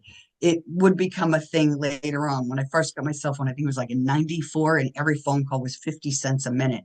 No one called anybody on cell phones, so we didn't have to worry about after hours. Now we do. Now you have to remember to shut the phone off, or remember, try really hard not to work more than 2 Saturdays a month, something like that. It's got to be worth it for you. A typical work day in my current phase is, I have to think about and plan not just today or tomorrow. I've got to have my plan for at least 4 to 6 weeks out. I'm always checking to make sure, have I done everything on my to-do list? What's the next thing? What's my next deadline? I was famous at Salem State College for saying, oh yeah, I'll read that chapter later. And then the night before the exam, oh my God, how much of those books and how many chapters did I read the night before every final? I'm not going to lie, but you can't do, so I'm not going to tell you guys the truth. But at the same time, I'm not going to tell you that you can do that same thing right before a trial. You've got to prepare. I think one of my trials I had for 4 days is a Superior Court trial. My client was facing 12 counts of a really nasty charge. And I had his whole family there, like 20 relatives every day were there to support him. And the last day after the verdict came in, all 12 not guilties, his elderly aunt came up to me and said, that was a nice closing. Did you practice it? And I thought I was going to kill her. I said, yeah, about 150 times easily. And she kind of looked at me. I think she thought I was joking. I don't, because I look at it this way: if my client's liberty is at stake, I don't care how many times I practice it. I practice it in the car while driving places. I practice it in front of my best juror is both my cat and my husband. My cat will stare at me as I walk back and forth and making eye contact, and he never really complains and he doesn't walk off. My husband, with the exception of one trial, his declared the outcome of every trial. And with the exception of that one, and he still gets mad over it, he says, I'm your best picker. I can tell you what the verdict's going to be, because he's the everyman. And that's what you have to do. If you do decide that this is what you want, find people that you can run stuff by. Even if you're not a lawyer, run it by a trusted friend. And one of the things that I learned to do, and I'm going to sort of jump around on some of our questions, find people who aren't like yourself. If you only want to talk to people that are just like you, they're just going to say, yeah, you're right. And on the other hand, one of the best things I did was I had several people that we joined a study group together. The three of us could not, four of us could not be more different. And that was fantastic. It worked out really well. And then afterwards in private practice, another lawyer and we never would agree. He would think so far out of the box, and I'd be so square in the box. We would try out cases on each other every day at lunch. And there'd be times I'd be in front of the judge and I'd be arguing my three best arguments, and the judge, you could see her shaking her head. And then finally I go, whip out a stupid argument out of that box. I'd give the most ridiculous argument, and the judge is like, oh, okay. I'd have to go back and tell the other attorney, your out of the box suggestion worked. And on the other hand, he did that because he was so out of the box, sometimes we couldn't get him back in the box. And he would argue, he'd try things out on me. So again, I think that's the best thing. If you don't know if you want law school, grad school, again, find someone who is not a yes person. Find someone different from you that'll give you pros and cons.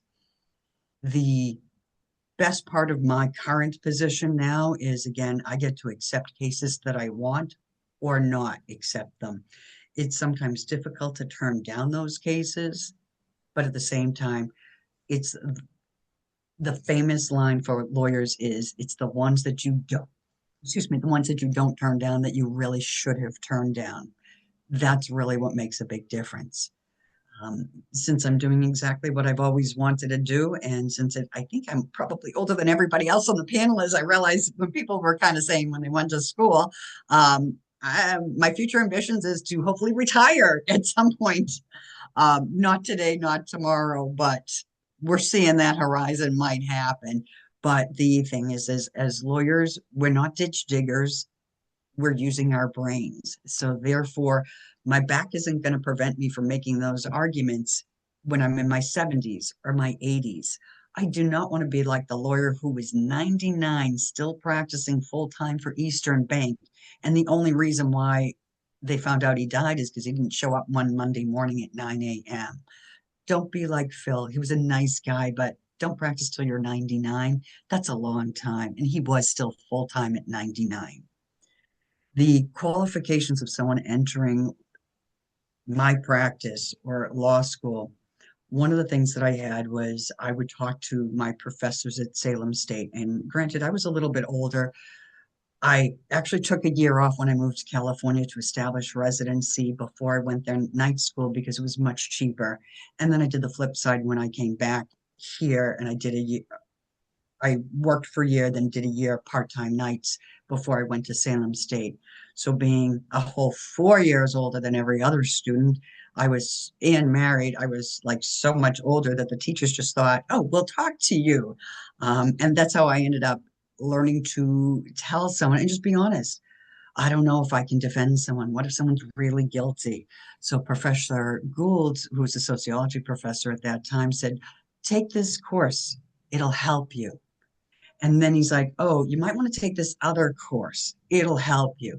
And the next thing I know, he has me defending people in space who end up having to eat one another because there wasn't enough food because they got lost in space. And I'm like, did I just defend a cannibal? And he's like, yeah, you did. But again, life or death. And he taught me that things aren't always black and white. And then it was, okay, so now I can take this into my everyday life. Could I do defense work? And so I owe a lot to Professor Gould because I kept taking one course after another after another. Next thing I know, I minored in sociology by accident. I had no idea. But it's helpful because as you learn certain things like sociology, you get to figure out, wow, okay, my 3 foot zone, my privacy zone, why are people coming in there and I feel uncomfortable? Or just the colors of what people wear. That helps in my profession because if I'm in front of a jury, you'll never catch me in a brown suit. Nope. You will never catch me with change in my pocket. Nope. And I can tell you why. Brown suits, juries don't think that that's high class enough for a lawyer. And according to the sociology test, not what I'm telling, not what I believe. And if you have change in your pocket and he's right, the juries think that you are so cheap that you have change in your pocket, it's jingling, and you were so cheap you didn't even tip the person at the Dunkin' Donuts your change in your pocket. What kind of a lawyer are you? You're mean, you're a jerk. And that's why I don't ever have change in my pocket. And it's just, and also because people play with change in their pocket. It's a thing. So these are all the things I learned. And that's why I think actually I'm a more successful attorney because I approach, I say things. A lot of what I do is just reading people. If I'm doing a deposition, that's important. I have to be able to sit there and look at someone and know how to do this. And wait for somebody to respond when there's no question because people want to fill the silence. They can't be silent. And that's how I use the silence to my advantage. People fill it in and they say things on the record that you're thinking, oh my God, you just said that out loud? Yay for me and bad for you. But sociology can help out. The everything, talk to the mentors, talk to your teachers. I also found out in talking to these teachers, I have to believe at least one nominated me for a scholarship I didn't even know existed. I got a $500 check while I was at Salem State. And back then, between 87 and 88, $500. Are you kidding me? That was huge. I could eat. I was so excited. I could have like real food for dinner as well. I didn't have to have sandwiches for both lunch and dinner. That was really exciting.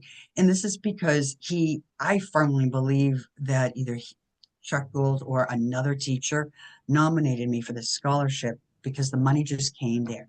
It's the same way as I was nominated to be in the National Honor Society, again, probably by the same teacher. But if you talk to the teachers, they can help. Suddenly, somehow, I didn't have to pay tuition. I don't know how any of these things happen at Salem State, but after my first year, I was pretty much tuition free.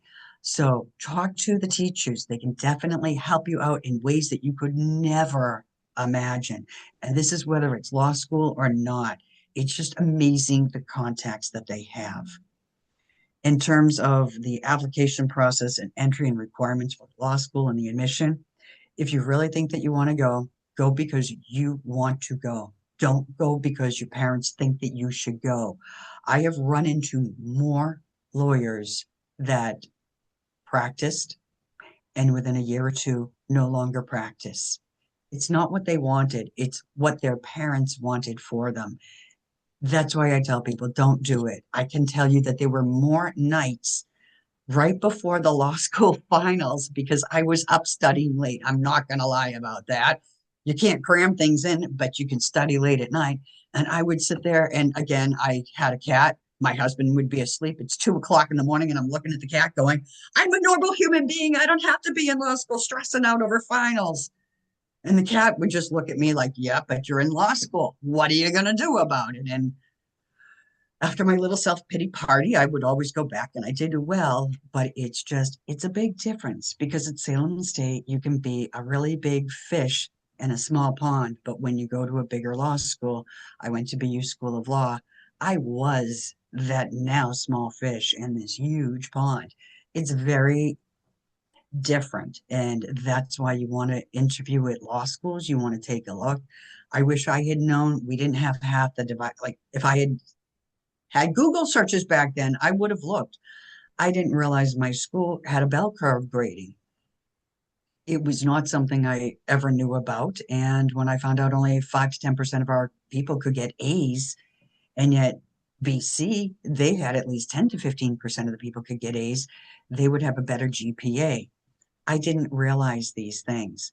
But while you guys are here, if you think that you are ever going to go to law school, make friends with a law librarian over here at the Salem District Court, right at the corner of North and Federal Street. The law librarians, and even if you don't go to law school, the law librarians will help you do anything whatsoever. So if you say, gee, I think I have a complaint as a tenant, what do I do? You go to the law library. You say to her, what are the tenant's rights? Can I get that handbook? She'll give you everything. It is the single best resource I ever had there because when I was in law school, and again, no computers, we had an assignment in the library. And because we had the bell curve grading system, one of the students actually cut the case out of the book that had to be read so that no one else could read it, so that only a few people could get an A on that test. I had to go right here to the Salem Law Library, and thank goodness, because I actually could read the case. But that's how competitive of a school I went to. So if you're thinking of whether it's graduate or undergraduate, make sure is that the competitiveness that you need, that you want. And then in terms of the most important future changes and what you can do, everybody else has already said it. AI. It is so important. And one of the things that is just coming down the pike right now is it's not just AI for you folks, but it's AI for attorneys. If you guys are doing your own AI search, it's discoverable. So if you're doing a search, hey, how do I do this? How do I do that? And someone sues you, they can ask for your AI searches. And now, as an attorney, if I use the wrong AI search, my search is now discoverable. Therefore, I will not have client confidentiality with the people that I need to have confidences with. It's one of these cases that was just recently decided, and all of us are now sitting here saying, okay, so if I use AI, I have to make sure it's not shared, not in incognito mode, but it has to be a certain way. It's at the point where I want to say, I need a young kid. That's what I need. I need a young kid to just come in here, teach me everything I need to know about computers, and I can teach them everything I know about law. And that's what I think works. And I think one of the best things that I have about my job, and I see that a lot of the interns like, is I try to make it so that I'm not doing the same thing absolutely every single day in a row. And every person, I've had one paralegal that worked for me for 17 years. She said that was the single best part of the job. You never knew what you were going to have because I could come in today, think I know what's on my agenda. And if somebody had called me this morning and said, look, I have an emergency, this is what I have to do, my day has just changed. I can go from doing different types of law all day long, different meetings with different people. And that's what I like. You have to find something that you honestly like, because if you don't, you're going to be bored silly, and no one wants to be bored silly. I look at my clock and say, wow, how did 5 minutes? Oh, wait a minute. No, that wasn't 5 minutes. That was 5 hours I just spent doing something. You forget how long if you really like what you're doing. So a 2-week trial that I just had last year, was it anxiety provoking? Yeah, but on the same time, when I won after 2 weeks of a trial, my client was excited. And just recently, I went back to that same courtroom, saw that judge. We're about to have a motion. She hasn't seen me since. And she looked up and she said, oh, counsel, good to see you. You had probably the one of the most difficult cases, but it was the best closing argument I've ever heard. Got to tell you, when a judge remembers something like that about a year and 3 months later, makes you feel good that you know that you're actually doing things really well. And if nothing else, do it well or don't do it at all. That's what I have to say. And be honest about it. And if you can't do it, hey, look, I need a short continuance. Treat people the way you want to be treated. Those same golden rules you learned when you were in the first grade, that is the most important, because when I've been told by an attorney, I won't give you a continuance, really? Don't ever look for one from me. It's professional courtesy. And on the other hand, we can go head to head with attorneys, and yet we can go have a cup of coffee or a drink afterwards. It's not a personal thing. And that's the best thing I tell people. I might look this nice right now in the courtroom. I'm not nice. I'm professionally polite as I tell people because that's my job. I'm going to get the answers out of you, whether you like it or not. And then afterwards, I have no problem going out with opposing counsel and we can talk about the case. What'd you think? Because half the time, if you talk to opposing counsel for the next time around, you'll be able to negotiate and settle your cases easier because now you know each other's styles. And that's what I like about the law.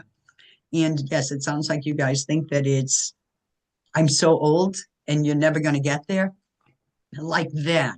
I still in my brain think I'm 27 years old. And that's what you have to do. Pick your mental age, stick with it. And then the body will just eventually follow and say, yeah, that's the mental age. And if not, is Dr. Metchek will tell you, and that's why we're all wearing glasses, your eyesight gets worse when you get older, so you don't see the wrinkles in the mirror, so you can still tell yourself you're 27. That's how I say it. And that's how you wrap up a closing, folks. Well, thank you very much. Yeah. Any reactions in particular? I think we were all rather overwhelmed by this stupendous final presentation here today. One thing I was curious, Rosalind, you said your husband was wrong one time in predicting the outcome of the case, but He was.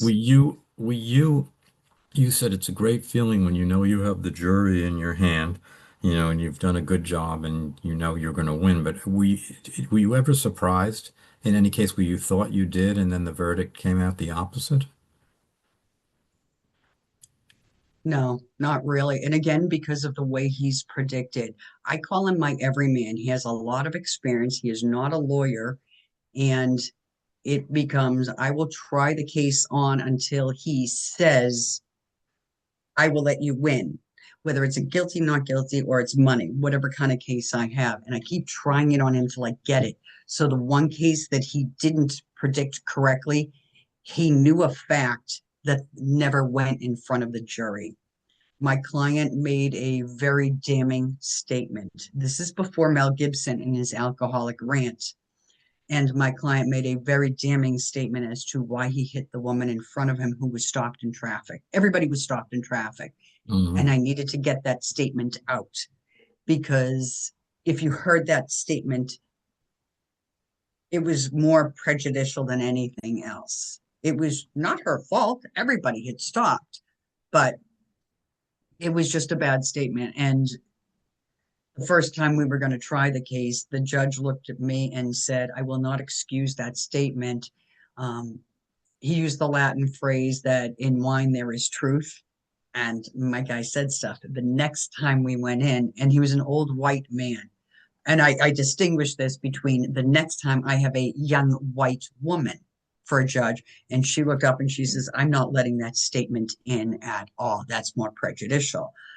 And then because of how I was raised, at the next break, even though I was starting the trial, I went up to the people of color that were in the courtroom, which was the court officers as well as the clerk, and told them that I apologized profusely for my client's language because they had to hear the motion on how to suppress the words that my client said.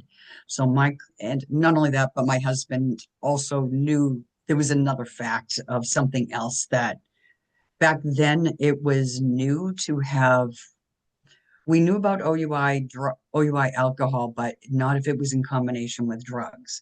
And he knew that there were drugs. And since my guy didn't take the stand, the jury never found out that my client was taking medication as well. He took medication because his mother was dying and he was all stressed out. And then he went and he had one drink and he doesn't remember anything after that. He doesn't remember the car accident. The only thing he remembers is the next day, and he's a 40-something-year-old man, that he missed his mother's funeral. And he kept saying, my mother's funeral, my mother's funeral. And they didn't believe him. And it was really, he missed his mother's funeral. So I may have also gotten jury nullification. No juror wants to, when you hear potentially someone got into a car accident, they might have been drinking. But then when you hear they missed their mother's funeral, how much more can you punish someone? That's just, it was bad. All right, we're almost out of time for the class today, but thank you so much for coming, and it's very nice to meet you in person after all these years of emails regarding interns. And again, thank you. for those of you in the program, by the way, who are thinking of doing an internship and are thinking possibly of the idea of law school, you're still taking interns, correct? Yes, I may have Endicott also hits me up for their students, and their students do a 480 or 420 hour, depending upon what their discipline is. But there's also another attorney that I share space with. He primarily does criminal law, and he also is sometimes he looks for interns as well. So sometimes, depending upon what your students are looking for, I'll Hmm. interview them and then I'll let them know, okay, look, if you're more looking for this, maybe you might want to talk to him. But the other thing is we have two other attorneys who do estate planning. So I will usually send this person, do you want to go to the court? Do you want to go watch a trial, a civil trial, a criminal trial? So I've had your students go watch trials before because I think that's, to me, it's Yeah. exciting because it's not like it's just Yeah. TV where you get okay, these are fake objections and fake rulings. You go sit in the courtroom and it's real. And I think that then I find the best trials for them to sit in on it. And it was the same thing that I did when I was an intern. The district court, when they didn't need me, they would send me over to, there was a very high profile murder trial of a mafia guy. So I sat in on that. They gave me special seats because it was a there wasn't a free seat in the house, so only if you knew someone could you get into that courtroom. It was jam packed with people. Again, it was probably the mid to late 80s, so again there was a big crime family in Linfield at that point.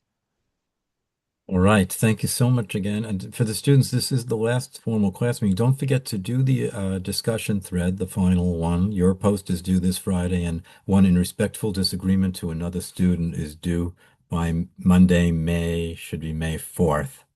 Okay. And it's been a great experience overall, and an especially great experience today, and an especially great experience with the last presentation here. So thank you all again. Okay. Good luck, kids. Have Bye-bye. fun. Be well. Bye-bye. Thank you.